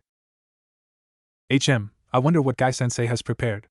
Maybe it's a new training exercise that you can only do in the morning. No, it's not that. He told me it was because an urgent mission came up and it needed to be taken care of right away. A mission? Did he say what kind? 1010 shook her head as she closed her eyes. No, he just said the new Hokage had an urgent mission for us to do. New Hokage? Did you not know? I heard that the new Hokage was announced and approved yesterday. I don't know who it is, but I'm assuming it's either one of the Jonin or the legendary Sannin. Indeed, we have many qualified Jonin in this village, such as Guy-sensei himself. However, Guy-sensei wouldn't lie to us about a mission if he was the one chosen, so my only guess is that it's someone such as Kakashi-sensei. Who knows? Whoever it is, I just hope that this important mission is actually a mission and not something such as finding his daughter's lost cat. If Guy-sensei said it's an important mission, then I have every right to believe it's an incredible mission, such as tracking down and killing Orochimaru. I'm pretty sure an entire elite force would be constructed for something like that, not just one team of 3, for including sensei. That is true. As Lee and Tenten continued to talk, They noticed two figures approaching them as Lee stood at attention, while Tenten kept her laid-back style on the post Niji. Guy-sensei, good morning. Lee, Tenten Niji gave his usual greeting as he started to walk towards them when. Lee. That was a pathetic good morning. You have to put all your emotion into it. Do you understand what I'm saying? Lee immediately straightened up as he quickly nodded. Of course, Guy-sensei. I'll be sure to put all my emotion into everything. That's the spirit. Now give me a good morning that's worth everything, that makes your bones rattle, that makes your blood pumping. Give me that good morning. Yes, Guy-sensei. Good morning. That's the spirit, Lee. Show me that emotion. Niji and Tenten just sighed at Lee's and Guy's usual banter as Niji coughed into his hand. Sensei, you said you had a mission for us? Ah, that's right. All right, everyone, line up. Niji and Tenten stood beside Lee, who still had tears of joy running down his face from having such an emotional conversation with Guy. Now then, I don't know what exactly the mission we'll be doing is, but I do know that we won't be the only team involved in this one. Huh? We won't be? That's right. This will be a two-team job. We will be with Teammate on this mission, so working together is key. Teammate, huh? Tenten looked at Niji, who just gave a scoff as he lowly spoke. Well, as long as she doesn't get in the way, we should be fine. Tenten and Lee didn't say anything as they knew precisely who Niji was talking about. Nobody will be getting in the way, Niji. That's not what teamwork is all about, remember that. Guy, on the other hand, wasn't afraid to speak up as Niji just narrowed his eyes and looked downwards anyway. We are to report to the Hokage's office right away. Will this mean we will get to meet the new Hokage Guy-sensei? Sorry, Lee, but I'm afraid that anybody lower than Jonin isn't allowed to meet him until the public ceremony. However, don't let that discourage you. Use this mystery as a way to better yourself, by making you want to train harder so you can someday uncover this mystery. Ah, yes. I will, Guy-sensei. Niji and Tenten again just sighed, not knowing how something as stupid as that was able to motivate Lee. Team Kurenai. As the sun shone brightly on the Hyuga Manor, the servants went about their everyday routine as if nothing had changed before the Chunin exams, as instructed to by the head of the household. However, not everything was quiet. In the dojo of the manor, two sets of feet could be heard slowly walking around each other, judging each other's movements, and seeing how the other one would react. Until finally they quickly moved in on each for just a few seconds before jumping backward once again. On one end of the room, breathing heavily, was the next in line to take over the Hyuga Manor, Hinata Hyuga. On the other end of the room were her cousin and a member of the branch family, Niji Hyuga. The two kept their stares on each as they both had their Byakugan activated, having been training against each other since the sun had risen. However, as the fights had gone on, Hinata looked more and more visibly tired, while Niji seemed perfectly fine. You are a member of the main line, surely something like this isn't enough to wear you down. Hinata didn't say anything as she stayed in her stance. The fight was being watched by both of their fathers, one sitting on each side of the room as they observed the spar between the two of them. The two continued to circle each other until a servant rushed into the room and bent down to whisper into Hinata's father's ear, who immediately nodded as he stood up and signaled for the two of them to end their current spar. Both immediately did so, as Hinata fell down to one knee as Niji glared at her, incredibly unimpressed with her so far as to him. She had improved none since the first rounds of the Chunin exams. As they continued to stare at each other, a knock was heard on the door as Guy walked in. Niji, glad to see you've taken Lee's approach and are training this early in the morning. Guy-sensei, is there something you need? Yes, there is.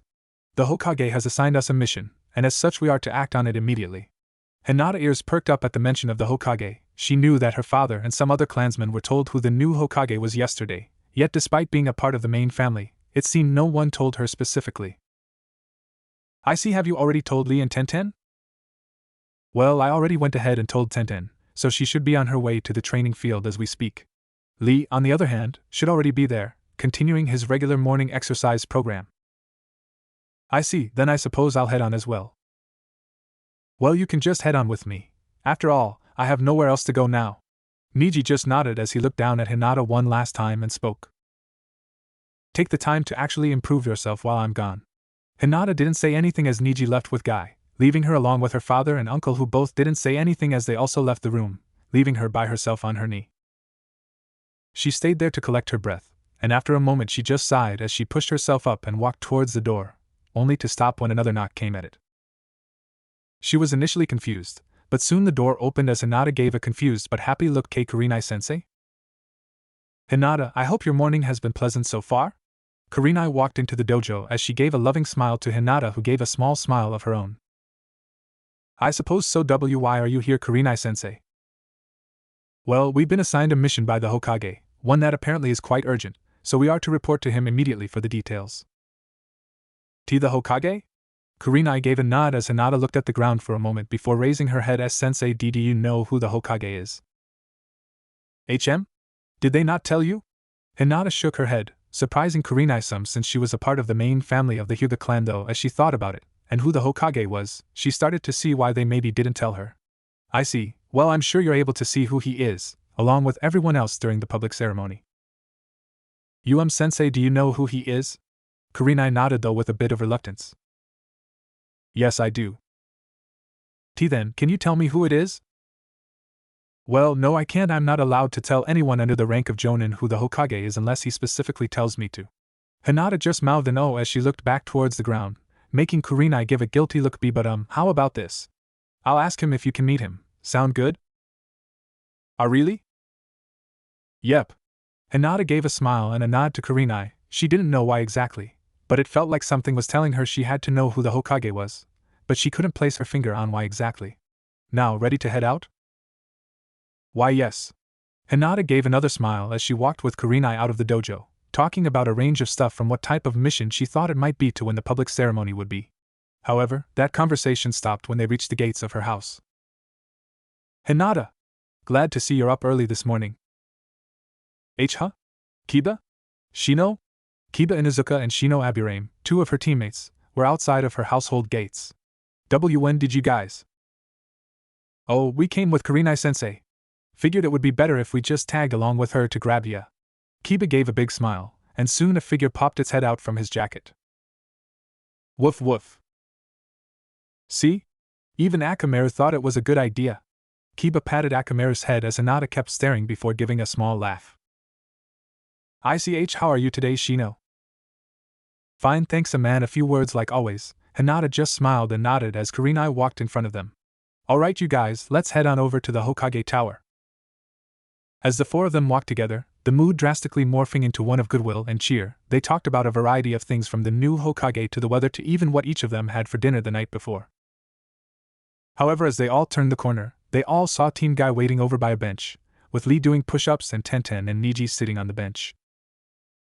When Lee saw them, he immediately stopped his push-ups as she straightened himself out. Kurenai-sensei. It is an honor to embark on today's mission with you and your team. Embark with us? Hinata gave a questioning look to Kurenai. Huh? Oh, did I not tell you? Today's mission is a co-op mission with Guy's team. Co-op mission?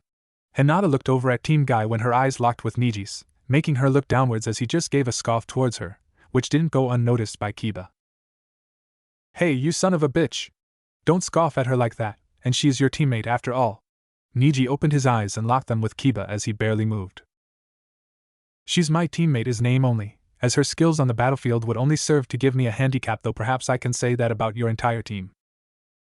What did you say? You wanna go? Humph, a fight between us would only last mere seconds before you would be begging for mercy. Oh yeah. Alright, get ready th. That's enough, Kiba! Kurenai yelled out, interrupting the two of them as Kiba looked up at her. But sensei. No buts. You two may not like each other, but for this upcoming mission, you two are teammates, understand? Akia? Niji, you may not be under me, but goes for you as well, understand? Niji didn't say anything as he just closed his eyes and laid his head backward, as Tenten and Lee awkwardly looked in between the two of them. Now I'm going to go talk to Hokage-sama and acquire the mission details. I ask that all of you don't cause anything while I'm gone. Her team all just nodded at her while Team Guy just kept staring at Niji as she walked past all of them and into the tower. Naruto sat at his desk looking through the many papers that contained details concerning the route between the village and Suna, along with whatever threats may rear their ugly heads along the way over there. As he continued to read over all of them, he heard a knock on his door before it opened as Might Guy walked in. Hokage-sama. Might Guy here reporting for duty. Ah, Guy, I'm glad to see you here. I'm guessing the others are outside waiting? Yes, sir. They are also all ready to go as well. Good, glad to hear. Now, do you know anything about the upcoming mission? No, nothing. All I know is that it's a co-op mission with Kurenai and her team. Yeah, that's right. You will be joining Team 8 on this mission. The mission is not only to escort Kankuro and Tamari back to their village but also all of their prisoners we have taken over the years. After that is accomplished, you are to then escort our prisoners back from their village and back here safely. It sounds like a prisoner swap. That is exactly what it is. It was one of the points agreed upon during the surrender agreement talks. Guy nodded as Naruto handed him the piece of paper he was looking over from before. This is the route from Konoha to Suna and should contain all the information you need from geography all the way to potential threats. I see. If you don't mind me asking, will any medical ninja be accompanying us? I'm sure the prisoners won't be in the best of health. I thought of that. However, medical ninja aren't the best fighters in the world, and with the potential of threats, I don't want you having to strain yourself protecting them along with the prisoners. Plus, many of the medical ninjas are still treating those wounded during Orochimaru's attack, so I don't want to strain their resources even more. Of course, that makes perfect sense, sir.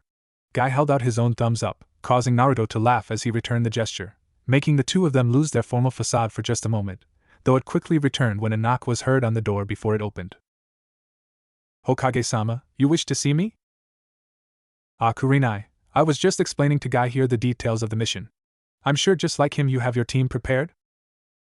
Yes, sir, they are currently waiting outside as we speak.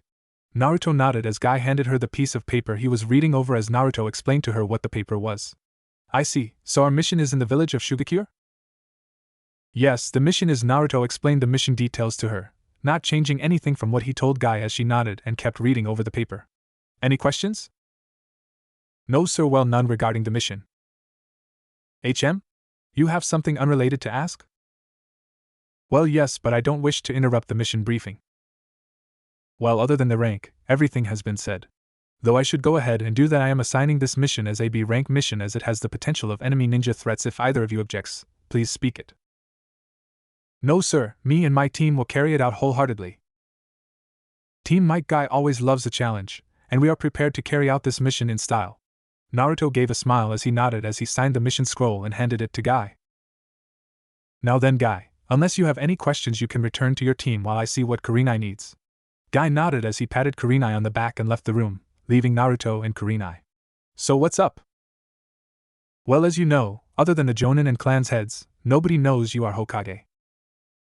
Yeah, that's what I know anyway. Well, the main family of each clan was told as well. In such an event as the clan's head suddenly dying, the only main family member to my knowledge that wasn't informed was Hinata. I see. Naruto straightened himself up as he looked Kurenai in the eye as he had a feeling where this was going. So I'm guessing. I wish to not only inform Hinata of your appointment but have her meet with you before embarking on the mission, sir. Naruto nodded as he let out a sigh as he thought for a moment. Sir, I'm not sure if you're aware, but Hinata has feelings for me. That's what you want to say, correct? Yes. Yeah, I know Sensei broke the news to me right after the first round of the Chunin exams, but he told me to continue to act oblivious because until my training was done, love should be the last thing I worry about. Naruto sighed, as the memory of that conversation coming back into his mind, though he had also been told that because of his feelings for a certain pink-haired girl that he had to squash. I see. Do you return her feelings if you don't mind me asking?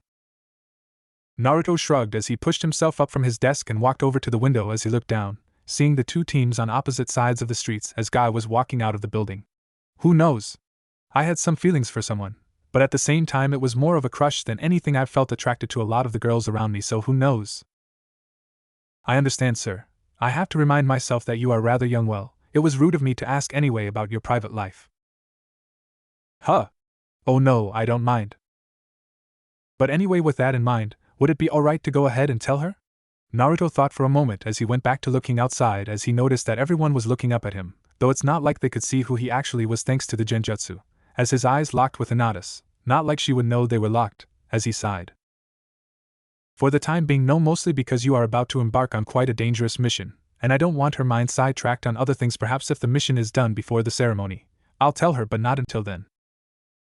I understand. Yes, of course, we have a mission coming up. I apologize for not thinking about how she might be. Haha, as I said, it's fine. Now then, any more questions? No thank you, sir. I promise the mission will be a success. Haha, glad to hear. Kurenai saluted as she left towards the door as Naruto gave one last sigh as he walked back to his desk and took his hat off, his stomach growling loudly. "Oh Jiraiya-sama, it's nice to see you again." Naruto looked up as he saw Jiraiya passing Kurenai as walked in as Naruto gave a big smile towards him. "Sensei. How are you?" Jiraiya didn't say anything as he closed the door behind him as he gave a sad but serious look to Naruto, making him confused. "Sensei?" "Naruto, it's time for you to learn the truth." "Truth? I heard that at the ceremony. What truth?" "The truth about the day you were born, and the Nine-Tails Fox attack." The sand blew harshly against the walls of the Kazakage's tower as the Sunigakure Council had convened a special session to discuss the recent surrender agreement that arrived from the village of Konoha. It had been 2 days since the surrender talks, and the document they received was not what they were expecting at all. First, it contained the information they had long sought since the failed attack: who was the 5th Hokage of Konoha.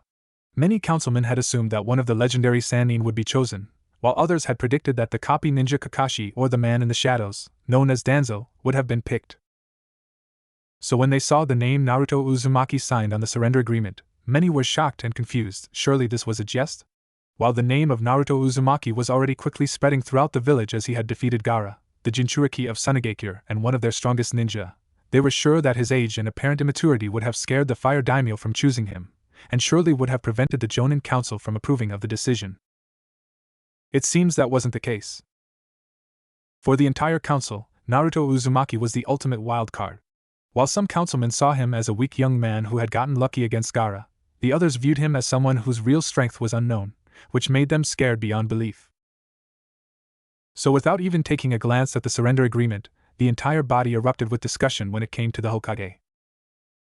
This has to be a fluke by those dogs known as Konoha. The chances of them making a genin their Hokage is such a laughable proposition, that the fact they expected us to believe it is insulting.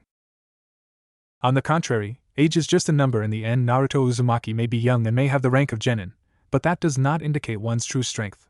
For all we know, the village has kept him at such a low rank so to throw off any future enemies. After all, an enemy with knowledge of the ranks would go after the Chunin and Jonin before the genin.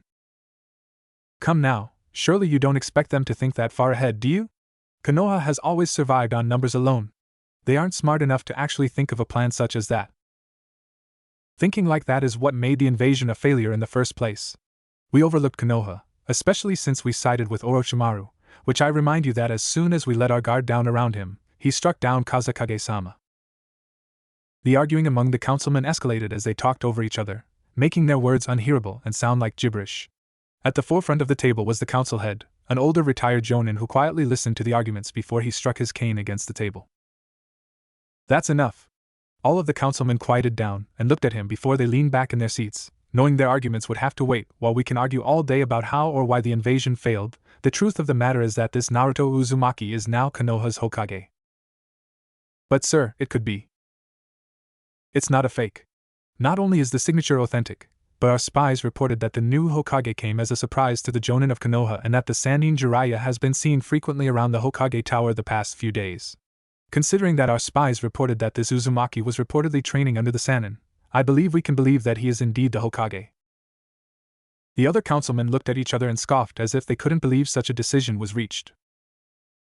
While that detail is important, what even more important is the surrender agreement, and what our next course of action is. The head councilman placed the document on the table as he continued. We must make a critical choice here. Do we accept the agreement and take our loss, or do we ignore it and launch a surprise attack on the shinobi who are escorting our own men back here? If we believe the new Hokage to be weak, now would be the time to strike. However, we must consider that he was made Hokage for a reason, and also consider that we currently do not have a Kage to call our own. Everyone on the council looked at each other and whispered. Many opinions were already sprouting, as many thought that agreeing to surrender was the smart choice, while others wanted to launch a counterattack while they thought Konoha was still weak. However, one of the members only listened quietly, before he stood up in his seat, causing everyone to look at him when he spoke. To continue waging war against Konoha is a fool's errand. I believe that we should accept the surrender agreement and move on. While many on the council nodded, some of the others were less than pleased. Surely you don't believe we will listen to the words of a man who was a part of the failed attack? Or do you take us as fools as well, Baki-san? Might I remind you that I was the only one on the council who was against an invasion in the first place, along with teaming up with Orochimaru? Despite my protest, I still followed through with the mission until we were forced to retreat. You're not helping your case. We're experiencing severe economic problems at the moment, and taking over Konoha was the only way to remedy that. You're a fool if you believe that diplomacy is never an option and only war is the correct choice. Especially since the invasion failed, we're now potentially facing even more economic problems depending on what was agreed upon. About that, the head councilman spoke as everyone looked at him. I believe it would be wise to read over the details of the agreement before continuing this bickering. After all, the only thing that we know was included was the prisoner swap, due to that being non-negotiable. Everyone seemed to calm down as they all nodded and looked over the agreement that had been laid onto the table. Many of them were surprised to see the finer details, as it was completely different than the draft they had Kankuro and Tamari present to the Hokage. What is this? They expect us to send them a weekly supply of food and water, while we're already short? To be fair, they are offering to completely get rid of the tax tariffs on their products, considering that in the past we have bought many scrolls and ingredients from them. I say this is a one-in-a-lifetime opportunity. Oh please, even with that, we're still losing food and water. Don't they know our own people are starving? The councilmen started to argue with one another once again as Baki carefully looked over the agreement before he looked at the head councilman who was staring at him, expecting an answer. Baki sighed as he pounded on the table, getting all of the councilmen to quiet down and look at him. To only focus on one aspect of the agreement will get us nowhere. Do remember that we were offering plenty of food and money up front, yet the new Hokage has made it to where it will be over a few weeks instead, allowing us to find other ways to gain money and food. Baki-san. Even so, finding a way to acquire the resources will take months, not giving us the time to meet these demands. Unless, of course, you have an alternative solution to the problem? Baki looked over at the councilman who spoke as he nodded. I understand that, and so I proposed to Yuki a proposal. The head councilman, now known as merely Yuki, looked at him. Baki-san, what is it? I propose that we accept parts of the agreement, but request that we rework other parts such as the weekly supplies and monetary payments. I propose that we accept the prisoner exchange along with the training agreement.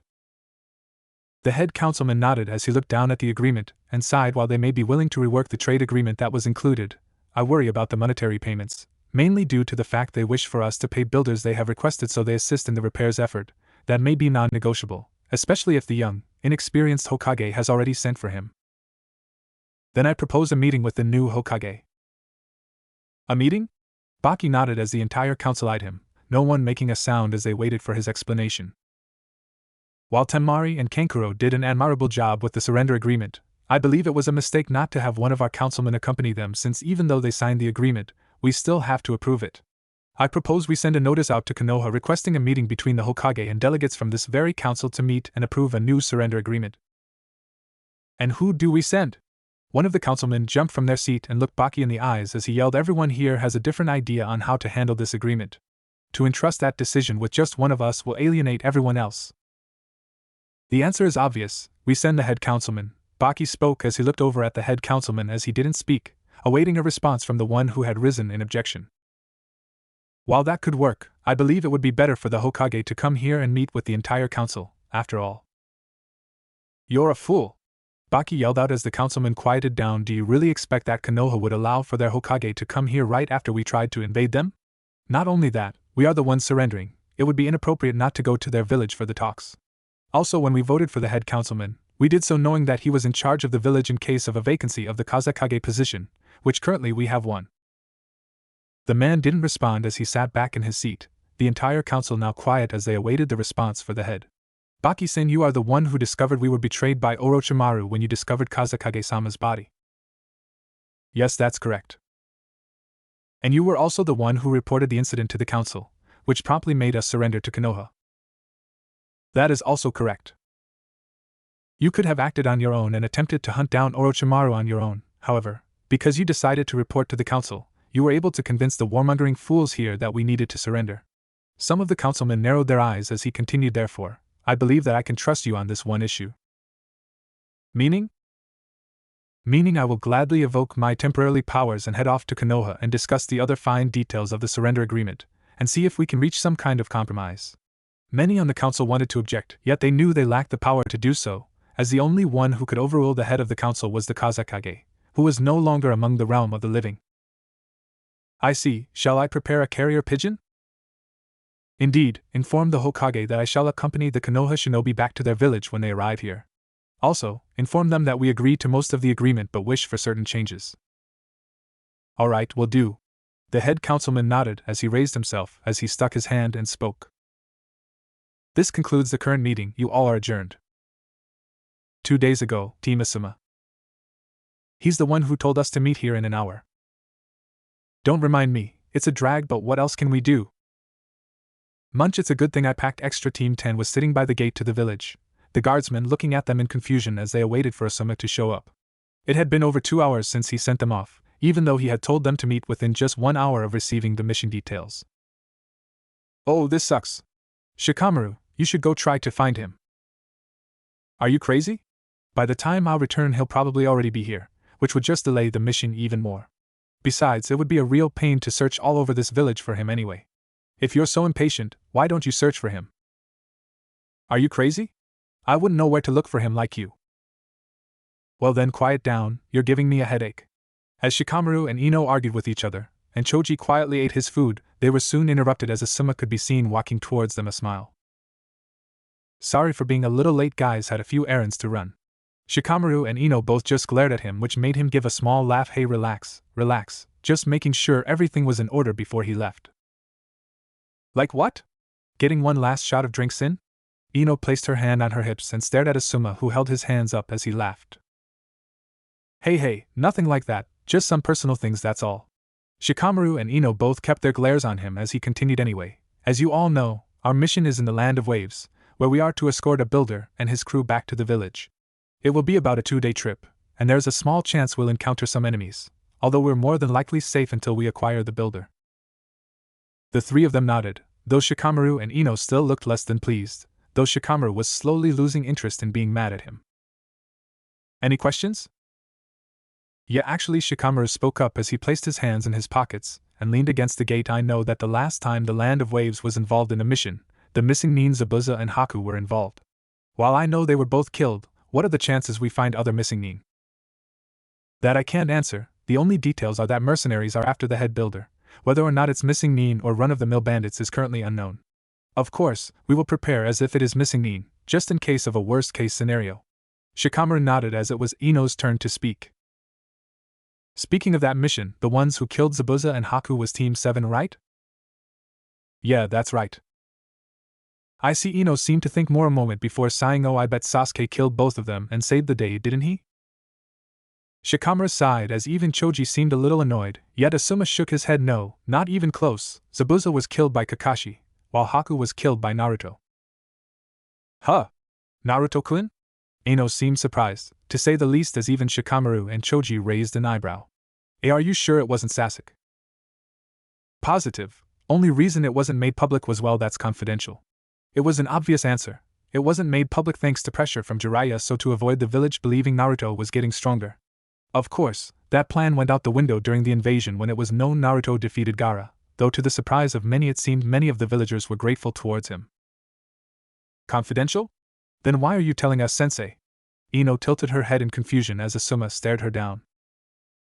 Because I get the feeling a lot of confidential stuff will be made public soon. Why's that? Asuma just kept looking at her before he gave a sigh and began walking as he signaled for the gates to open.